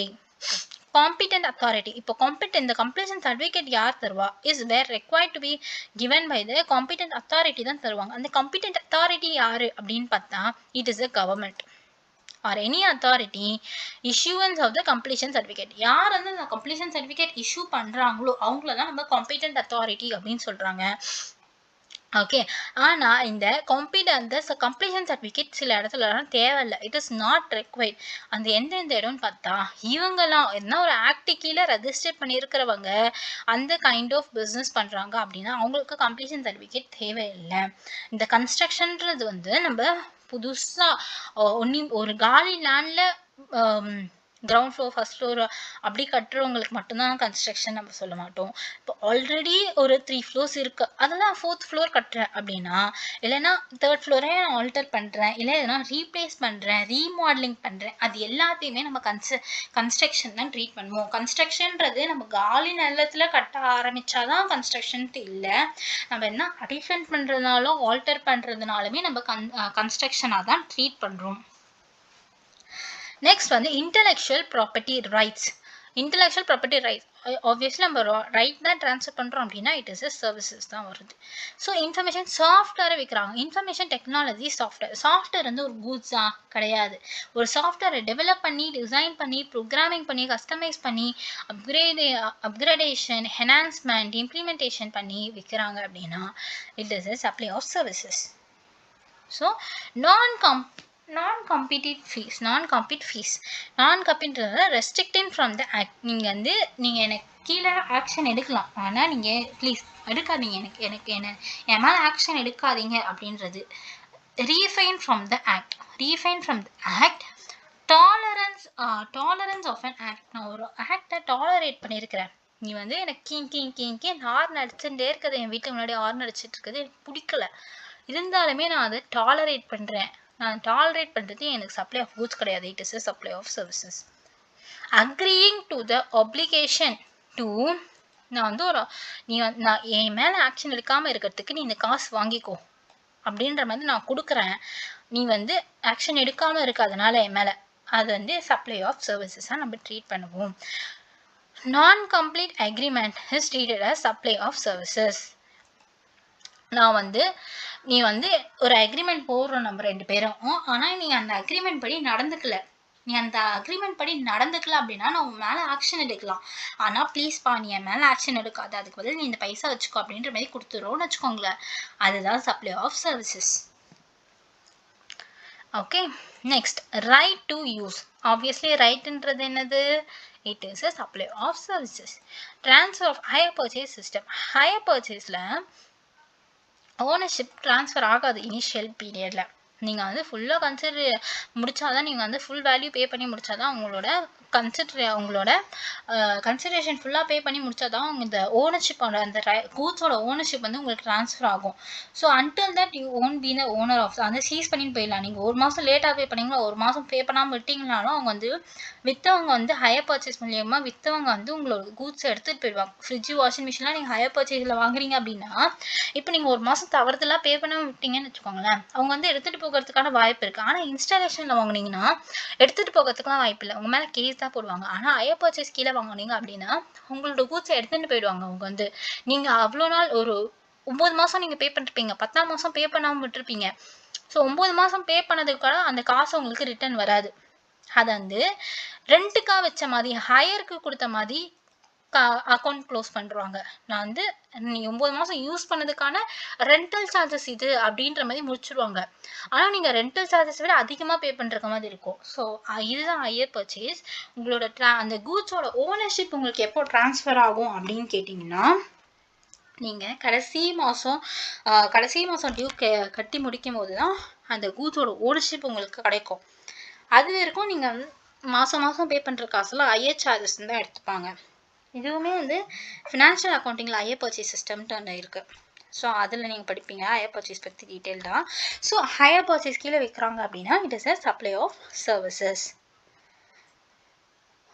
Composite supply and mixed supply நம்ம நெக்ஸ்ட் படிப்போம்.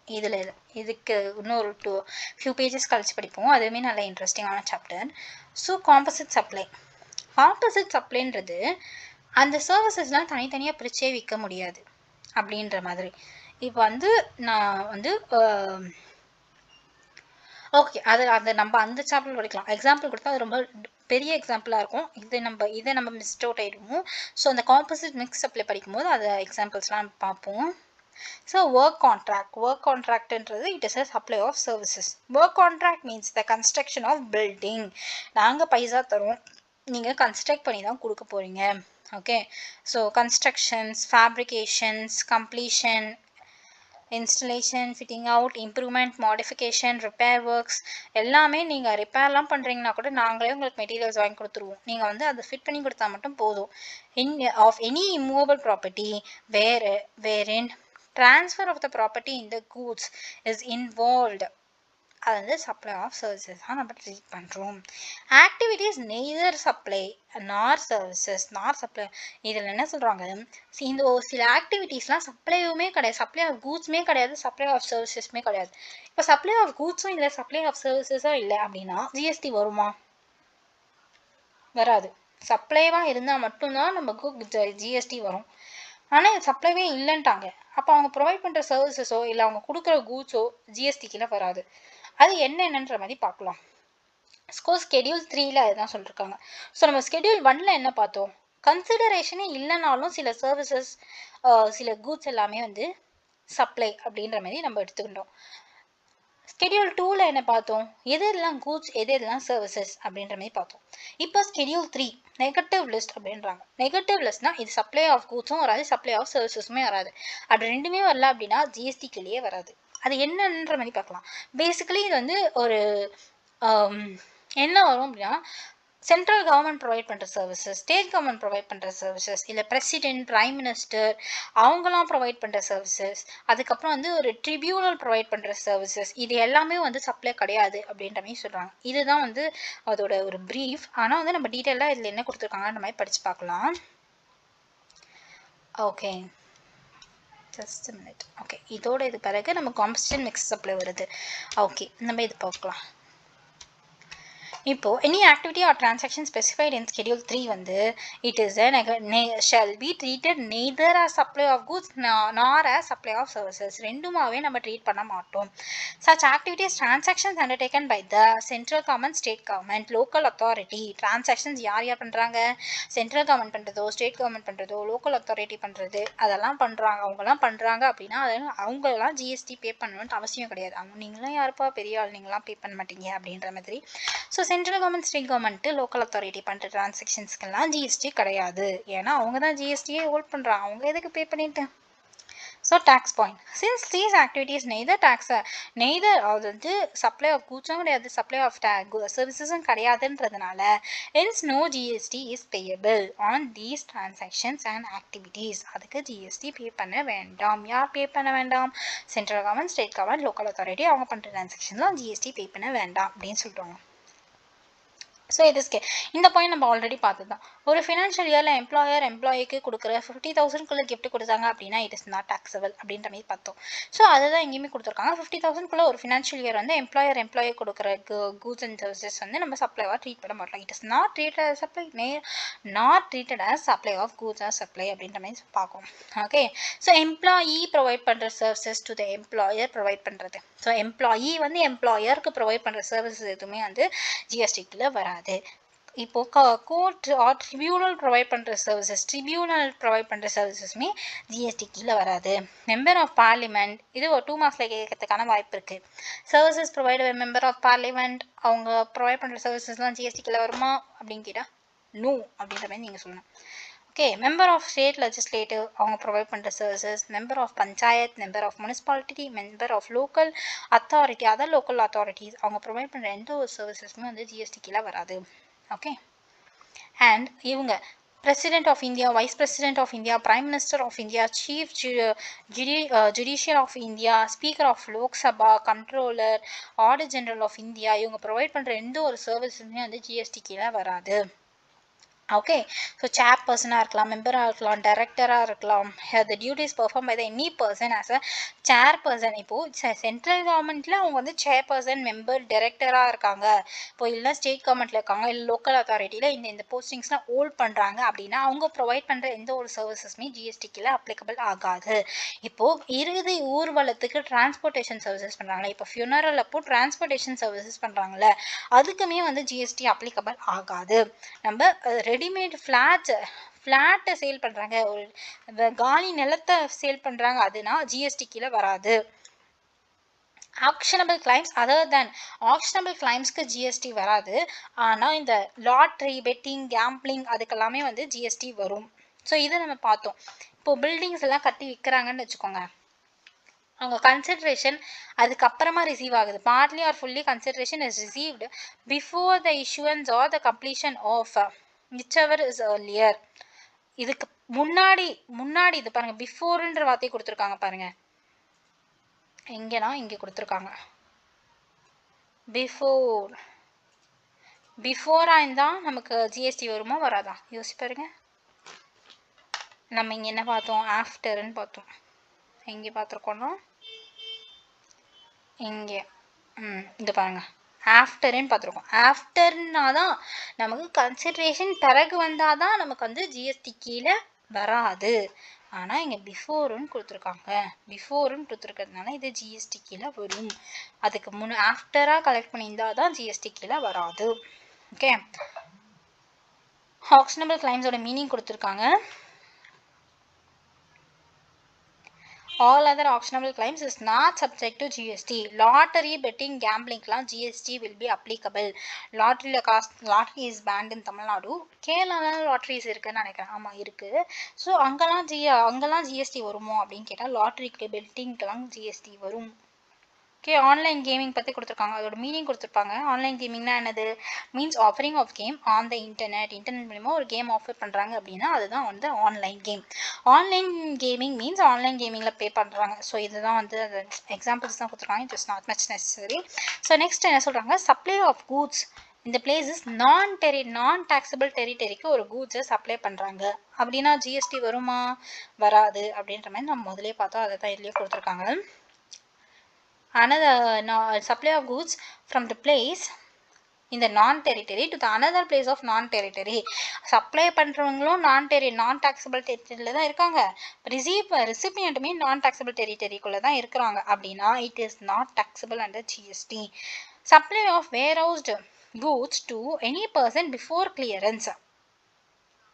பிஃபோர் கிளியரன்ஸ்க்கு முன்னாடியே அதை சப்ளை பண்ணிடுறாங்க அப்படின்னா அது வந்து நமக்கு ஜிஎஸ்டிக்கு இது வந்து இம்போர்ட் பண்ணுறதுல இம்போர்ட் பண்ணுறதுல அப்ளிகபிள் ஆகும். என்ன பண்ணுவாங்க அப்படின்னா, இப்போ இம்போர்ட் ஆகுதுல வேறு கண்ட்ரிலேருந்து வருது, இப்போ ஜப்பான்லேருந்து ஒரு கூட்ஸ் வருது அப்படின்னா ஃபர்ஸ்ட் அதை எக்ஸாமைன் பண்ணி பார்த்துட்டு வேர் ஹவுஸில் வச்சுருவாங்க. கஸ்டம்ஸ் ஆஃபீஸர்லாம் அதை வேர் ஹவுஸில் வச்சுருவாங்க. இப்போ அதில் வாங்கினவங்க இருக்காங்கல்ல, அதை போய் இது என் கூட்ஸ் தான் கொடுத்துருங்க அப்படின்ற மாதிரி டேக்ஸ் எல்லாம் பே பண்ணிவிட்டு அந்த கூட்ஸை வாங்கிட்டு வருவாங்க. இப்போது சில பெரிஷபிள் கூட்ஸ்லாம் சரி நம்ம இல்லை சில கூட்ஸ் எல்லாம் அவங்க எவ்வளோ நாள் வச்சுருந்தாலுமே கெட்டு போகாது. அதனால அந்த வேர் ஹவுஸ்லேயே ஸ்பெசிஃபிக் பீரியட் இருக்கும் வச்சுன்னு இருப்பாங்க. ஆனால் இப்போ பெருசாக கெட்டு போகிற கூட்ஸ் எல்லாம் இருக்குதுன்னு வச்சுக்கோங்க, ஒரு 5 நாளில் அது கெட்டு போயிடும் அப்படின்னா 4 நாள் வரைக்கும் அது யாருமே வந்து வாங்கலைன்னு வச்சுக்கோங்க, கஸ்டம்ஸ் ஆஃபீஸர்லாம் அங்கே இருக்கிறவங்க எடுத்து விற்றுருவாங்க அது. ஸோ அந்த மாதிரி விற்கிற கூட்ஸுக்கு எல்லாமே ஜிஎஸ்டி அப்ளிகபிள் ஆகாது அப்படின்னு சொல்கிறாங்க. Supply of warehoused goods to any person, யாருக்கு விற்றாலும் பிஃபோர் கிளியரன்ஸ், அதாவது வந்து வாங்கிட்டு போகல அவங்க, டேக்ஸ் பே பண்ணி வாங்கிட்டு போகல, அவங்க இம்போர்ட் பண்ணவங்க டேக்ஸ் பே பண்ணி வாங்கிட்டு போகல, பிஃபோர் ஓன் கன்சம்ஷன், அதுக்கு முன்னாடியே அவங்க விற்றுடுறாங்க அப்படின்னா அது வந்து நம்ம சப்ளை கீழே வராது. Supply of goods by the consignee to the another person by endorsement of the document. Endorse பண்றாங்க. endorsement என்னன்னு நீங்க financial accountingல படிச்சுப்பீங்க. After the goods have been dispatched from the origin of their port of origin located outside India but before the clearance, இதுக்கு முன்னாடியே வித்துடுறாங்க அப்படின்னா அதையுமே GST கீழே வராது. Activities are transactions notified for the purpose. ஆனால் சிலதெல்லாம் வந்து ஜிஎஸ்டி கீழே வரும். இப்போ நம்ம என்ன பார்த்தோம்னா இந்த 2 பாயிண்ட்டு நீங்கள் நோட் பண்ணி வச்சுக்கோங்க. இப்போது நம்ம இந்த லோக்கல் பஞ்சாயத்து முனிசிபாலிட்டி அவங்க ப்ரொவைட் பண்ணுற சர்வீசஸ்க்கெலாம் டேக்ஸ் அப்ளிகபிள் ஆகாது அப்படின்ற மாதிரி பார்த்தோம். ஆனால் அவங்க ப்ரொவைட் பண்ணுற சில சர்வீசஸ்க்குமே ஜிஎஸ்டி அப்ளிகபிள் ஆகுது. அது என்ன சர்வீசஸ்னால் இந்த 2 சர்வீசஸ் என்னென்னு பார்ப்போமா? Services by the way of activities in relating to function entrusted to the panchayat of the constitution and the municipality, அவங்க பண்ற functions, இந்த ஆக்ட் கீழே பண்ற functions. Services by of alcohol license கொடுக்குறாங்க, நீங்கள் வந்து விற்றுக்கலாம் அப்படின்ற மாதிரி ஒரு லைசன்ஸ் கொடுக்குறாங்க. அகைன்ஸ்ட் கன்சிடரேஷன் ஃபீஸ் வாங்கிட்டு லைசன்ஸ் கொடுக்குறாங்க, அப்ளிகேஷன் ஃபீஸ் வாங்கிட்டு கொடுக்குறாங்க. அந்த ஃபீஸுக்கு GST will be applicable. Transactions முதல்ல என்ன பார்த்தோம், transactions வந்து taken by the state government, central government, local authority which they are engaged in a public authority as may be notified by the government on the recommendation. யார் recommend பண்ணுவா? GST council recommend பண்ணுவாங்க. என்னென்ன recommend பண்ணுவாங்க? எதெல்லாம் GST கீழே வரும், எதெல்லாம் GST கீழே வராது, ஜிஎஸ்டியோட பர்சன்டேஜ் என்ன, இந்த கூட்ஸ்க்கு இவ்வளோ பர்சன்டேஜ் தான் வைக்கணும் அப்படின்ற மாதிரிலாம் கவுன்சில் தான், ஜிஎஸ்டி கவுன்சில் தான் வந்து சென்ட்ரல் கவர்மெண்ட்டுக்கும் ஸ்டேட் கவர்மெண்ட்டுக்கும் அட்வைஸ் பண்ணுவாங்க. அவங்க சொல்கிறபடி தான் ஸ்டேட் கவர்மெண்ட்டும் சென்ட்ரல் கவர்மெண்ட்டும் நடந்துப்பாங்க. ஆனால் அவங்க வந்து இதெல்லாம் வந்து ஜிஎஸ்டி கீழே வரும் அப்படின்ற மாதிரி சொல்கிறாங்க. என்னென்ன, இப்போது நீங்கள் ஆல்கஹால்ஸ்லாம் லைசன்ஸ் தராங்கன்னு வச்சுக்கோங்க, கன்சிடரேஷன் வாங்கிட்டு அதுக்கெல்லாமே வந்து அதுக்கு பே பண்ணுற ஃபீஸ் எல்லாம் ஜிஎஸ்டி கீழே வரும் அப்படின்னு சொல்கிறாங்க. Okay, and activities of transactions not considered as சப்ளைவாகவே நம்ம எடுத்துக்க மாட்டோம். எதுன்னு பார்த்தா கேரிங் கூட்ஸ் ஆஃப் த பேசஞ்சரோட கூட்ஸை கேரி பண்ணுறாங்க. பேசஞ்சரோட கூட்ஸை கேரி பண்ணால் அது சர்வீசஸ் கீழே வராது, சப்ளை கீழே வராது. இப்போ ஃபர்ஸ்ட் வந்து பார்க்கலாம், இன்டர்ஸ்டேட் மூவ்மெண்ட். ஒரு ஸ்டேட்லேருந்து இன்னொரு ஸ்டேட்டுக்கு ட்ராவல் பண்ணுறாங்க, மூவ்மெண்ட் நடக்குது. வேரியஸ் மோட்ஸ் ஆஃப் கன்வேயன்ஸ், எந்த மோடாக இருக்கட்டும், டிஸ்டிங்க்ட் பர்சனுக்கு இல்லை. இப்போ கேரளாவில் நடக்கிற என்னோட பிஸ்னஸ்லேருந்து தமிழ்நாட்டில் நடக்கிற என் பிஸ்னஸ்க்கு ஒரு கூட்ஸை கேரி பண்ணுறேன். ஓகே, ஒரு கூட்ஸை நான் கேரி பண்ணுறேன், டிஸ்டிங்க்ட் பர்சன் மூலிமா நடக்குது. இவங்க வந்து ட்ரெயின் மூலிமா எந்த ஒரு டிரான்ஸ்போர்ட்டேஷன் மோடு அவங்க அவைல் பண்ணாலுமே கூட்ஸ் ஆஃப் த பேசஞ்சர்ஸை எடுத்துகிட்டு வராங்க, பேசஞ்சர்ஸோட கூட்ஸை எடுத்துகிட்டு வராங்க. அது வந்து நம்ம சப்ளைவே கிடையாது அப்படின்றாங்க. ஆனால் அது வந்து except in the case where such movement is further supply of the sum conveyance, further supply பண்ணுறோம் அப்படின்னா அது வந்து ஜிஎஸ்டி கீழே வரும். ஆனால் ஜஸ்ட் அங்கே ஒரு டிஸ்டிங் பர்சன்ஸ் கிட்டேருந்து நம்ம வந்து கூட்ஸை கேரி பண்ணுறாங்க, யாரோட கூட்ஸ், பேசஞ்சர்ஸோட கூட்ஸ் கேரி பண்ணுறாங்க அப்படின்னா it will not be coming under the supply. Power of the government to specify the nature of supply. Recommendations of the council என்ன ரெக்கமெண்ட் பண்ணுறாங்களோ அதை வச்சு தான் இது வந்து சப்ளை ஆஃப் கூட்ஸா இல்லை சப்ளை ஆஃப் சர்வீசஸா இல்லை இது 2 சப்ளைக்குள்ளேயே வராதா அப்படின்ற மாதிரி யார் முடிவு பண்ணுவா? கவுன்சில் வந்து முடிவு பண்ணி ரெக்கமெண்ட் பண்ணி யாருக்கு ரெக்கமெண்ட் பண்ணுறாங்க? கவர்மெண்ட்டுக்கு ரெக்கமெண்ட் பண்ணுவாங்க. அதுபடி தான் இது கூட்ஸ் கீழே வருமா இல்லை சர்வீசஸ் கீழே வருமா இல்லை ரெண்டுத்துக்குலையுமே இந்த சப்ளை வராதா அப்படின்ற மாதிரி முடிவு பண்ணுவாங்க. ஸோ இது ஒரு 4 questions கொடுத்துருக்காங்க. What is a taxable event under GST? Supply தான் taxable event. whether the supply is made without consideration. கன்சிடரேஷனுக்காக இல்லைனாலுமே அதை நம்ம சப்ளைவாக ட்ரீட் பண்ணுவோமா? ஆமாம் ட்ரீட் பண்ணுவோம். ஸ்கெடியூல் 1ல பார்த்தோம்ல சில விஷயங்கள் இந்த ரிலேட்டிவ் பர்சன் டிஸ்டிங் பர்சனுக்குள்ளே சப்ளை பண்ணுறாங்க, இல்லை பிஸ்னஸ் வந்து ஐடிசி எடுத்தது வந்து கன்சிடரேஷனே இல்லாமல் விற்கிறாங்க அப்படின்றதெல்லாம் நம்ம சப்ளை கீழே வரும் அப்படின்ற மாதிரி பார்த்தோம். அதுதான் இது ஸ்கெடியூல் 1. ஈவன் வித்தவுட் கன்சிடரேஷன் நம்ம சப்ளைவாக ட்ரீட் பண்ணுவோம் சில விஷயங்களில். All goods and services under GST கிடையாது. Alcohol for human consumption, liquor for human consumption, இந்த 5 types ஆஃப் டீசல் பெட்ரோல் அதெல்லாம் ஜிஎஸ்டி கீழே வராதுன்னு பார்த்தோம். அதுதான் இது.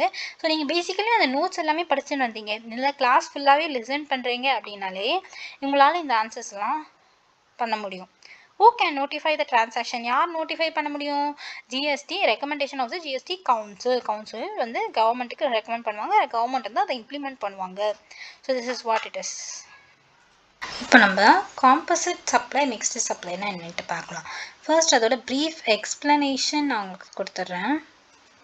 ஓகே, ப்ரீஃப் எக்ஸ்ப்ளனேஷன் நான் உங்களுக்கு கொடுத்துறேன். இப்போ காம்போசிட் சப்ளை அப்படின்னா நேச்சுரலி பண்டல்டாக இருக்கும்.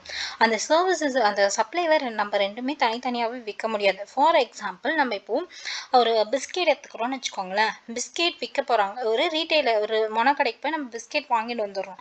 ஆனால் அந்த பிஸ்கெட்டுக்கு பின்னாடி நீங்கள் யோசிச்சு பாருங்கள். இப்போ அந்த பிஸ்கெட் வந்து நமக்கு நார்த் இந்தியாவிலேருந்து வருதுன்னு வச்சுக்கோங்க. அந்த பிஸ்கெட்டோட டிரான்ஸ்போர்ட்டேஷன் சார்ஜஸ் இருக்கும். அந்த பிஸ்கெட் பைசாக்குள்ளேயே பிஸ்கெட்டோட டிரான்ஸ்போர்ட்டேஷன் சார்ஜஸ் இருக்கும். அந்த டிரான்ஸ்போர்ட் பண்ணுறதுக்கு அங்கேருந்து இங்கே வரத்துக்கு எந்த ஒரு பிஸ்னஸ் ரிஸ்க்குமே ஆகிடக்கூடாது அப்படின்றதுக்காக அதுக்கு ஒரு இன்சூரன்ஸ் போட்டுப்பாங்க. அண்ட் பிஸ்கெட்டை நமக்கு கையில் எடுத்து கொடுத்துட மாட்டாங்க, அதுக்கு ரேப் பண்ணி பேக்கிங் மெட்டீரியல்ஸ்லாம் அதில் இன்வால்வ் ஆகிருக்கும். ஓகே, ஸோ நமக்கு ஒரு பிஸ்கெட்ன்றது தான் நமக்கு கண்ணுக்கு தெரியுது, ஆனால் அதுக்கு பின்னாடி டிரான்ஸ்போர்ட்டேஷன், இன்சூரன்ஸ், பேக்கிங்ன்ற மாதிரி இன்னும் நிறைய அதுக்குள்ளே அடங்கி தான் அந்த ஒரு பிஸ்கெட்டாக வெளியே வருது. ஓகேவா? ஸோ ஆனால் நம்ம ஃபார் எக்ஸாம்பிள் நம்ம டிரான்ஸ்போர்ட்டேஷன் ஒரு 2% ஜிஎஸ்டி இருக்கலாம், இன்சூரன்ஸ்க்கு ஒரு 10% ஜிஎஸ்டி இருக்கலாம், அண்ட் ஃபார் பிஸ்கெட்ஸ்க்கு நமக்கு 18% ஜிஎஸ்டி இருக்கலாம். ஸோ இதெல்லாம் தனித்தனியாக கலெக்ட் பண்ணுவாங்கன்னு நீங்கள் நினைக்கிறீங்களா? இப்போ பிஸ்கெட்டோட பைசா வந்து ஒரு 5 ரூபா, அதோட ஜிஎஸ்டி ஒரு 18%, அதுக்கான டிரான்ஸ்போர்ட்டேஷன் சார்ஜஸ் வந்து ஒரு 10 ரூபா, அதுக்கான ஜிஎஸ்டி ஒரு 2 rupees, அண்ட் அதுக்கான இன்சூரன்ஸ் வந்து ஒரு 2 rupees, அதோட ஜிஎஸ்டி வந்து 0.5 rupees. அதுமாதிரி தனித்தனியாக கலெக்ட் பண்ணுவாங்க நீங்கள் நினைக்கிறீங்களா? கிடையாது. பிஸ்கெட்டுன்ட்டு போட்டு அதில் 18% ஜிஎஸ்டி. பிஸ்கெட்டுக்கு 18% நான் சொல்ல வரல, for example I'm saying biscuit 18%, பிஸ்கெட்டோட சார்ஜஸ் வந்து ஒரு 20 rupees, அதுலேருந்து 18% ஜிஎஸ்டி. ஸோ நீங்கள் இது பிஸ்கெட்டோட டோட்டல் காஸ்ட் அப்படின்னு தான் கொடுப்பாங்க. ஸோ காம்போசிட் சப்ளையில் என்னென்னா அது நேச்சுரலாக பண்டிலாக இருக்குது. இப்போ இன்சூரன்ஸ் தனியாக, டிரான்ஸ்போர்ட்டேஷன் தனியாக, பிஸ்கெட் தனியாக விற்க முடியாது. எல்லாத்தையுமே சேர்த்து ஒரு பிஸ்கெட்டாக தான் விற்க முடியும். இப்படி சேர்க்கும் போது என்ன ஜிஎஸ்டி அந்த 18% எது அப்ளிகபிள் ஆகுது அப்படின்னு பார்த்தா பிஸ்கெட்டோட ஜிஎஸ்டி போடுறாங்க. ஏன்னா அதுதான் மெயின் சப்ளை. ஓகேவா? பிஸ்கெட் தான் நமக்கு மெயின் சப்ளைன்றதுனால அந்த டிரான்ஸ்போர்ட்டேஷனுக்கோ இல்லை இன்சூரன்ஸ்க்கோ அந்த பேக்கிங் மெட்டீரியல்ஸ்க்கோ எல்லாத்துக்குமே என்ன ஜிஎஸ்டி பர்சன்ட் அப்ளிகபிள் ஆகுது அப்படின்னு பார்த்தா பிரின்சிபலாக எது சப்ளை பண்ணுறோம், பிஸ்கெட் சப்ளை பண்ணுறோம். ஸோ அந்த ஜிஎஸ்டி தான் உள்ளடக்கி கொடுக்குறாங்க. ஸோ டிரான்ஸ்போர்ட்டேஷன் ஜிஎஸ்டி ஒரு 2%, இது இன்சூரன்ஸ் ஒரு 10%, அதெல்லாம் கணக்கு எடுக்கலாம். அந்த 2%, 10%லாம் எடுக்கல. இது வந்து பிரின்சிபல் சப்ளை, பிஸ்கெட் தான் பிரின்சிபலாக சப்ளை பண்ணுறோம். அப்போ அதோட ஜிஎஸ்டி தான் நமக்கு டிரான்ஸ்போர்ட்டேஷனுக்கும் இந்த பேக்கிங் மெட்டீரியல்ஸ், இன்சூரன்ஸ் எல்லாத்துக்குமே வரும் அப்படின்றது சொல்கிறது தான் காம்போசிட் சப்ளை. மிக்ஸ்டு சப்ளைனா என்ன? ஓகே, ஃபார் எக்ஸாம்பிள் இப்போ நம்ம ஸ்வீட் ஷாப்புக்கு போகிறோம்னு வச்சுக்கோங்க. அதில் நான் கஸ்டமைஸ் பண்ணி ஒரு பாக்ஸ் வாங்குகிறேன். எனக்கு வந்து gulab jam, rasgulla, kaju katli and some other different sweets எல்லாமே ஒரே பாக்ஸில் கொடுங்க அப்படின்ட்டு நான் சொல்கிறேன். நான் ஒரு ஸ்வீட் பாக்ஸ் கஸ்டமைஸ் பண்ணுறேன், அதில் எல்லா ஸ்வீட்டுமே ஒரு ஸ்வீட்டாக இருக்கணும். ஒரு ஸ்வீட் எல்லாமே வந்து ஒரு ஸ்வீட் ஒரே பாக்ஸில் வேணும் அப்படின்ட்டு சொல்கிறேன்ட்டு வச்சுக்கோங்க. இப்போ ஃபார் எக்ஸாம்பிள் டிஃப்ரெண்ட் ஜிஎஸ்டி இருக்குது. குலோப்ஜாமுக்கு ஒரு 18%, இல்லை காஜு கட்லிக்கு ஒரு 20%, அந்த மாதிரி டிஃப்ரெண்ட் ஜிஎஸ்டி இருக்குது. இதை தனித்தனியாகவும் விற்க முடியும். அவங்க கடைக்காரங்க நினச்சா குலோப்ஜாம் தனியாக, ரசகுல்லா தனியாக அப்படின்னு 1/2 kg 1 kg அந்த மாதிரி தனித்தனியாகவும் விற்க முடியும். ஆனால் நான் கஸ்டமைஸ் பண்ணி கேட்குறதுனால அவங்க கஸ்டமைஸ் பண்ணி தராங்க. தனித்தனியாக விற்க முடியும், ஆனால் எனக்காக ஒரே பாக்ஸில் போட்டு தராங்க. இதுக்கு என்ன ஜிஎஸ்டி அப்ளிகபிள் ஆகும் அப்படின்னு பார்த்தா இருக்கிறதுலையே எது ஜிஎஸ்டி ரேட் அதிகமாக இருக்கோ அதுதான் அப்ளிகபிள் ஆகும். ஃபார் எக்ஸாம்பிள் காஜு கட்லிக்கு தான் அதிக ஜிஎஸ்டி ரேட் இருக்குது அப்படின்னு பார்த்தா காஜு கட்லியோட ரேட்னா எனக்கு மற்ற எல்லா கூட்ஸ்க்குமே மற்ற எல்லா ஸ்வீட்ஸ்க்குமே அப்ளிகபிள் ஆகும். Main difference between composite supply and mixed சப்ளைன்றது காம்போசிட் சப்ளைவை தனித்தனியாக விற்க முடியாது, சேர்த்து தான் விற்க முடியும். சேர்த்து விற்கும் போது பிரின்சிபலாக எந்த சப்ளை பண்ணுறோமோ அதோட ரேட் தான் மீதி எல்லாத்துக்குமே அப்ளிகபிள் ஆகும். மிக்ஸ்டு சப்ளையில் அந்த கூட்ஸோ சர்வீசஸையோ தனித்தனியாகவுமே விற்க முடியும். தனித்தனியாக விற்கும்போது தனித்தனியாக விற்க முடியும். ஆனால் இவங்க சேர்த்து விற்கிறதுனால எதோட ஜிஎஸ்டி ரேட் அதிகமாக இருக்கோ அதுதான் அப்ளிகபிள் ஆகும். Okay, hope I made my point clear. So நம்ம புக்கில் என்ன கொடுத்துருக்காங்கன்றதை பார்க்கலாம். Page number 44, composite supply and mixed supply. Composite supply and mixed supply. The taxable event of GST is the taxable event supply of goods and services or both. That's taxable event. GST is payable on every supply of goods and services unless otherwise exempted. ஒரு goods எக்ஸம்டடாக இல்லாத பட்சத்தில் அது GST பே பண்ணப்படும் அப்படின்றாங்க. எது exempted? Alcohol, அதை 5 petrol, அது எல்லாமே எக்ஸம்டட்னு பார்த்தோம். அதுக்கெலாம் ஜிஎஸ்டி வராதுன்னு பார்த்தோம். மீதி அதை தவிர மீதி என்னெல்லாம் சப்ளை பண்ணுறாங்களோ அதுக்கெலாம் ஜிஎஸ்டி வரும் அப்படின்ட்டு சொல்கிறாங்க. ஜிஎஸ்டி ரேட், ஓகே, ஜிஎஸ்டி ரேட்டை யாரை டிட்டர்மைன் பண்ணுறது? நம்ம ஆல்ரெடி இதை பார்த்தோம். ஜிஎஸ்டி ரேட்டை டிட்டர்மைன் பண்ணுறது ஜிஎஸ்டி கவுன்சில். அவங்க ரெக்கமெண்ட் பண்ணுவாங்க சென்ட்ரல் கவர்மெண்ட்டுக்கும் ஸ்டேட் கவர்மெண்ட்டுக்கும் இவ்வளோ பர்சன்டேஜ் ஜிஎஸ்டி கலெக்ட் பண்ணலாம் இந்த கூட்ஸ்க்கும் இந்த சர்வீஸ்க்கும் அப்படின்னு ரெக்கமெண்ட் பண்ணுவாங்க. அதை பேஸ் பண்ணி இவங்க கலெக்ட் பண்ணுறாங்க. ஓகே, இது இதில் கொடுக்கல, but for recalling I'm asking. Okay, coming back to this. The rate on which the GST is payable for the individual goods and services is both separately notified. ஒரு கூட்ஸ்க்கும் தனித்தனி GST rates இருக்கும் அப்படின்னு சொல்கிறாங்க. Classifying any of the supply is essential to determine application of the GST. So ஒரு சப்ளைக்கும் ஒரு சர்வீஸ்க்கும் different ஜிஎஸ்டிஸ் rate இருக்குது. ஆனால் இங்கே கொடுத்துருக்காங்க பாருங்கள். The applicable rate will possess no problem with supply இண்டிவிஜுவலாக. அந்த ஒன்றுத்தையும் இண்டிவிஜுவலாக சப்ளை பண்ணால் எந்த ஒரு ப்ராப்ளமும் வராது. And services is clearly identifiable goods and services subject to rate, but not all supplies will be simple and easily identifiable. Some of the supplies will be combination of the goods and services. நம்ம ரெண்டு கூட்ஸை combine பண்ணி விற்கிற மாதிரி இருக்கும், ரெண்டு சர்வீசஸை combine பண்ணி விற்கிற மாதிரி இருக்கும், கூட்ஸையும் சர்வீசஸையும் கம்பைன் பண்ணி விற்கிற மாதிரி இருக்கும். அப்போ ஒரு கூட்ஸ்க்கும் ஒரு சர்வீஸ்க்கும் டிஃப்ரெண்ட் ரேட்ஸ் இருக்கும்போது என்ன ரேட் எடுத்துப்போம் அப்படின்றத நமக்கு கன்ஃபியூஸ் ஆகும். அந்த என்ன ரேட் எடுக்குது அப்படின்னு சொல்கிறது தான் இந்த composite supply and mixed supply. So கேசஸில் வந்து காம்போசிட் சப்ளையில் 2 or more சப்ளைஸ் இருக்கும். அதில் ஒன்று வந்து பிரின்சிபல் சப்ளைவாக இருக்கும். நம்ம பார்த்த எக்ஸாம்பிளில் பிஸ்கெட் தான் நம்மளோட பிரின்சிபல் சப்ளை. அந்த பிரின்சிபல் சப்ளையோட ரேட் தான் நமக்கு அப்ளிகபிள் ஆகும். ரேட் ஆஃப் ஜிஎஸ்டி அந்த principal supply shall be applicable. மற்ற எல்லா சப்ளைஸ்க்குமே சேர்த்து அந்த பிரின்சிபல் சப்ளைஸ் தான் அப்ளிகபிள் ஆகும். மிக்ஸ்டு சப்ளையில் நம்ம 2 or more சப்ளைஸ் தான் பண்ணுறோம். 4-5 ஸ்வீட்ஸை ஒரு பாக்ஸில் போட்டு தான் கொடுக்குறோம். ஆனால் அதில் ஹையஸ்ட் ரேட் எதோ அதுதான் அப்ளிகபிள் ஆகும். The main difference between mixed supply and the composite supply is mixed சப்ளைவை நம்ம தனித்தனியாக விற்க முடியும். ஆனால் காம்போசிட் சப்ளைவை நம்ம தனித்தனியாக விற்க முடியாது. Composite supply is naturally bundle, but mixed supply is not naturally bundle. The meaning of composite supply. Composite supply is a supply made by the taxable person to the recipient consisting 2 or more taxable goods or services. Taxable person வந்து supply பண்றாங்க, 2 or more taxable goods and services combine பண்ணி விற்கிறாங்க, which is naturally bundled and supply in the concurrence with each other in the businessக்காக விற்கிறாங்க. அதில் ஒன்று principal supply இருக்கு. principal supply தான் அதுதான் வந்து predominant elementா இருக்கு.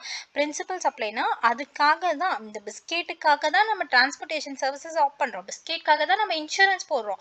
ஸோ பிஸ்கெட் தான் இதில் பிரின்சிபல் சப்ளை, அதுதான் வந்து ப்ரிடாமினன்ட் சப்ளை அப்படின்ற மாதிரி சொல்கிறாங்க. பிரின்சிபல் சப்ளைன்ற மீனிங் வந்து ப்ரிடாமினன்ட் எலிமெண்ட், அதுதான் வந்து மெயின் எலிமெண்ட். எக்ஸாம்பிள்ஸ் கொடுத்துருக்காங்க. ஸோ ஃபார் மிக்ஸ்டு இது காம்போசிட் சப்ளையில் ஒரு டாக்ஸபிள் பர்சன் சப்ளை பண்ணுறாங்க, 2 or more goods or services supply பண்ணுறாங்க, கம்பைன் பண்ணி சேல் பண்ணுறாங்க. அதில் நேச்சுரலாகவே பண்டல்டாக இருக்குது. நம்மளால அந்த கூட்ஸை தனித்தனியாக விற்க முடியாது. இப்போ ஒரு பிஸ்கெட் வேணும்னா அதுக்கு இந்த சர்வீசஸ்லாம் நம்ம ஆஃப் பண்ணி தான் ஆகணுன்ற போது அதில் ஒன்று பிரின்சிபல் சப்ளைவாக இருக்கும். அந்த பிரின்சிபல் சப்ளை ரேட்டு தான் நம்ம எல்லா மீதி இருக்க அதோட சர்வீசஸ்க்கு எல்லாமே அப்ளிகபிள் ஆகும். இப்போ எக்ஸாம்பிள் பார்த்தா உங்களுக்கு ஒன்றுமே கிளியராக புரியும். வே கூட்ஸ் ஆர் பேக்டு, கூட்ஸை பேக் பண்ணுறாங்க, டிரான்ஸ்போர்ட் பண்ணுறாங்க வித் இன்சூரன்ஸோட. இதில் சப்ளை ஆஃப் கூட்ஸ் இருக்குது, பேக்கிங் மெட்டீரியல் இருக்குது, டிரான்ஸ்போர்ட்டேஷன் இருக்குது, இன்சூரன்ஸ் இருக்குது. ஸோ இவ்வளவுமே சேர்ந்துருக்கு. அப்போ தான் அந்த கூட்ஸை நம்மளால் விற்க முடியும். ஸோ இட் இஸ் நேச்சுரலி பண்டில்டா, ஆமாவா? ஸோ இதை தனித்தனியாக நம்ம விற்க முடியாது. இந்த பேக்கிங் மெட்டீரியல்ஸ் நீ பிடிச்சிக்கோ, இந்த பிஸ்கெட்டை பிடிச்சிக்கோ, ரெண்டுத்தையுமே நீயே பேக் பண்ணிக்கோ அப்படின்ற மாதிரிலாம் சொல்ல முடியாது. ஓகே, ஸோ இது வந்து நேச்சுரலாக பண்டில்டாக இருக்குன்றதுனால அந்த பிரின்சிபல் சப்ளை என்னது? பிஸ்கெட். அதுதான் வந்து நான் பிஸ்கெட்டுன்னு எக்ஸாம்பிள் கொடுக்குறேன். ஓகே, ஸோ அந்த பிரின்சிபல் சப்ளைக்கு என்ன ரேட் அப்ளிகபிள் ஆகுதோ, என்ன ஜிஎஸ்டி ரேட் வருதோ, அதுதான் அந்த பேக்கிங் மெட்டீரியல்ஸ்க்கும் வரும், டிரான்ஸ்போர்ட்டேஷனுக்கும் வரும், இன்சூரன்ஸ்க்கும் வரும். That is called as composite supply. Okay, next ஒரு எக்ஸாம்பிள் கொடுத்துருக்காங்க. வேறு கன்சியூமர் பைஸ் அ லேப்டாப், ஒரு லேப்டாப் வாங்குறாங்க, அதுக்கு வாரண்டி கொடுக்குறாங்க, ப்ரீ இன்ஸ்டால் விண்டோஸ் இருக்குது அதில், அண்ட் மைக்ரோசாஃப்ட் ஆஃபீஸ் அப்ளிகேஷன்ஸ் எல்லாமே இருக்குது. அது வந்து இதில் எது பிரின்சிபல்? இதெல்லாமே தனித்தனியாக கொடுக்க முடியாது. ஒரு லேப்டாப் கொடுக்குறீங்க அப்படின்னா வெறும் லேப்டாப் கொடுத்து நான் எங்கே வாங்கிக்க முடியும்? நீங்கள் இதெல்லாம் இன்ஸ்டால் பண்ணி தான் கொடுக்கணும் எனக்கு. அப்படின்ற போது சப்ளை அது naturally bundled. Okay, so supply of laptop தான் பிரின்சிபல் சப்ளைன்றதுனால பிரின்சிபல் சப்ளையோட ரேட் தான் இந்த மைக்ரோசாஃப்ட் ஆஃபீஸ்க்கு, வாரண்டிக்கு, ப்ரீ இன்ஸ்டால் விண்டோஸ்க்கு அப்ளிகபிள் ஆகும். Okay, and food supplies to the inpatients. இப்போ இந்த எக்ஸாம்பிள் என்ன சொல்கிறாங்கன்னா, ஹாஸ்பிட்டலில் போய் அட்மிட் ஆகிறோம். ஒருத்தவங்களுக்கு உடம்பு சரியில்லைன்ட்டு ஹாஸ்பிட்டலில் போய் அட்மிட் ஆகுறாங்கன்னு வச்சுக்கோங்க. அட்மிட் ஆகும்போது அவங்களுக்கு ஹாஸ்பிட்டல்லேருந்தே ஃபுட்ஸ் ப்ரொவைட் பண்ணுவாங்க. ஏன்னா அது வந்து பத்திய சாப்பாடுன்னு சொல்லுவாங்க. அது சாப்பிட்டா தான் உடம்புக்கு நல்லதாக இருக்கும். நீங்கள் வந்து ஹாஸ்பிட்டலில் ட்ரீட்மெண்ட்ஸ் பண்ணிட்டு பிரியாணியும் ரோட்டு கடையில் இருக்கிறதெல்லாம் வாங்கி சாப்பிட்டுன்னு வச்சுக்கோங்க, நமக்கு உடம்பு சரியாகவே ஆகாது. அதனால ஹாஸ்பிட்டலில் அட்மிட் ஆகிருக்கவங்களுக்கும் ஹாஸ்பிட்டல்லேருந்தே ஃபுட்ஸ் ப்ரொவைட் பண்ணுவாங்க. அது வந்து இதை வந்து காம்போசிட் சப்ளை அப்படின்னு சொல்கிறாங்க. நீங்கள் வந்து உங்களுக்கு ஹெல்த் சரியாகணும் அப்படின்னா நாங்கள் தான் உங்களுக்கு ஃபுட் ப்ரொவைட் பண்ணுவோம். அந்த ஃபுட் ப்ரொவைட் பண்ணுறதுமே வந்து அது கம்பைன்டு சப்ளை அப்படின்ட்டு, காம்போசிட் சப்ளை அப்படின்ற மாதிரி சொல்கிறாங்க. ஏன்னா இது நேச்சுரலி பண்டில்டு. அது நாங்கள் கொடுக்குற ஃபுட் சாப்பிட்டா தான் உங்களுக்கு வந்து உடம்பு சரியாகும் அப்படின்றதுனால இது வந்து நேச்சுரலி பண்டில்டு. ஆனால் வந்து நாட் அட்மிட்டட், அவங்க கூட வரவங்களுக்குலாம் அவங்களோட விசிட்டர்ஸ்க்கெலாம் கொடுக்கறது வந்து அது தனியாக டேக்ஸ் பண்ணுவாங்க. அது it is not a composite supply. உங்களுக்கு பேஷண்ட்க்கு ஃபுட் கொடுக்கறது மட்டும்தான் காம்போசிட் சப்ளை கீழே வரும். ஃபுட் சப்ளை டு த இன்பேஷண்ட்ஸ்க்கு சப்ளை பண்ணுறாங்க. அது அட்வைஸ் டாக்டர் சொல்கிற படி அட்வைஸில் அவங்களுக்கு ஃபுட் சப்ளை பண்ணுறாங்க. It is a part of composite supply of health care. செப்பரேட்டாலாம் டேக்ஸ் பண்ண மாட்டாங்க. அந்த ஹாஸ்பிட்டலுக்கு என்ன பில்லோ அதோட ஜிஎஸ்டி தான் இதுக்கும் அப்ளிகபிள் ஆகும். ஆனால் for the supply of foods the hospital அவங்க வந்து பேஷண்ட்டே இல்லை, அவங்களோட அட்டெண்டர்ஸ்க்கோ விசிட்டர்ஸ்க்கோ பே பண்ணுறாங்க, ஃபுட் ப்ரொவைட் பண்ணுறாங்க ஹாஸ்பிட்டல்லேருந்து அப்படின்னா it is not a composite supply. அதுக்கு தனியாக டேக்ஸபிள் பண்ணுவாங்க. ஓகே, ஸோ டேக்ஸ் பாயிண்டில் என்ன சொல்லியிருக்காங்க? The work contract or restaurant services are classic example of the composite supply. என்ன பண்ணுறாங்க? However, GST Act identify both supply of services and chargeable for the specific rate of tax mentioned against each and every services. Different services provide பண்ணுறாங்க. Okay, இப்போ வந்து ஒரு ஹோட்டலுக்கு போகிறோம், 4 days and 3 nights stay பண்ணுறோம். அவங்க பிரேக்ஃபாஸ்ட் அவங்க கொடுத்துட்றாங்க. It is a natural bundle. ஏன்ப்பா ஒரு 3 night 4 day தங்குறேன், எனக்கு ஒரு ஃபுட்டுக்கு பிரேக்ஃபாஸ்ட் கூட ப்ரொவைட் பண்ண மாட்டியா? ஸோ அது ப்ரொவைட் பண்ணுறது இட் இஸ் நேச்சுரலி பண்டில்டான ஒரு விஷயம் தான். இந்த கோர்சஸ் ஆஃப் பிஸ்னஸில் பண்ணுறாங்க. Okay, a service of the hotel accommodation given in the bundle, it is naturally bundled. Treated as a services provided by the hotel accommodationக்காக நம்மளும் அதை சேர்த்து தான் ப்ரொவைட் பண்ணுறோம்.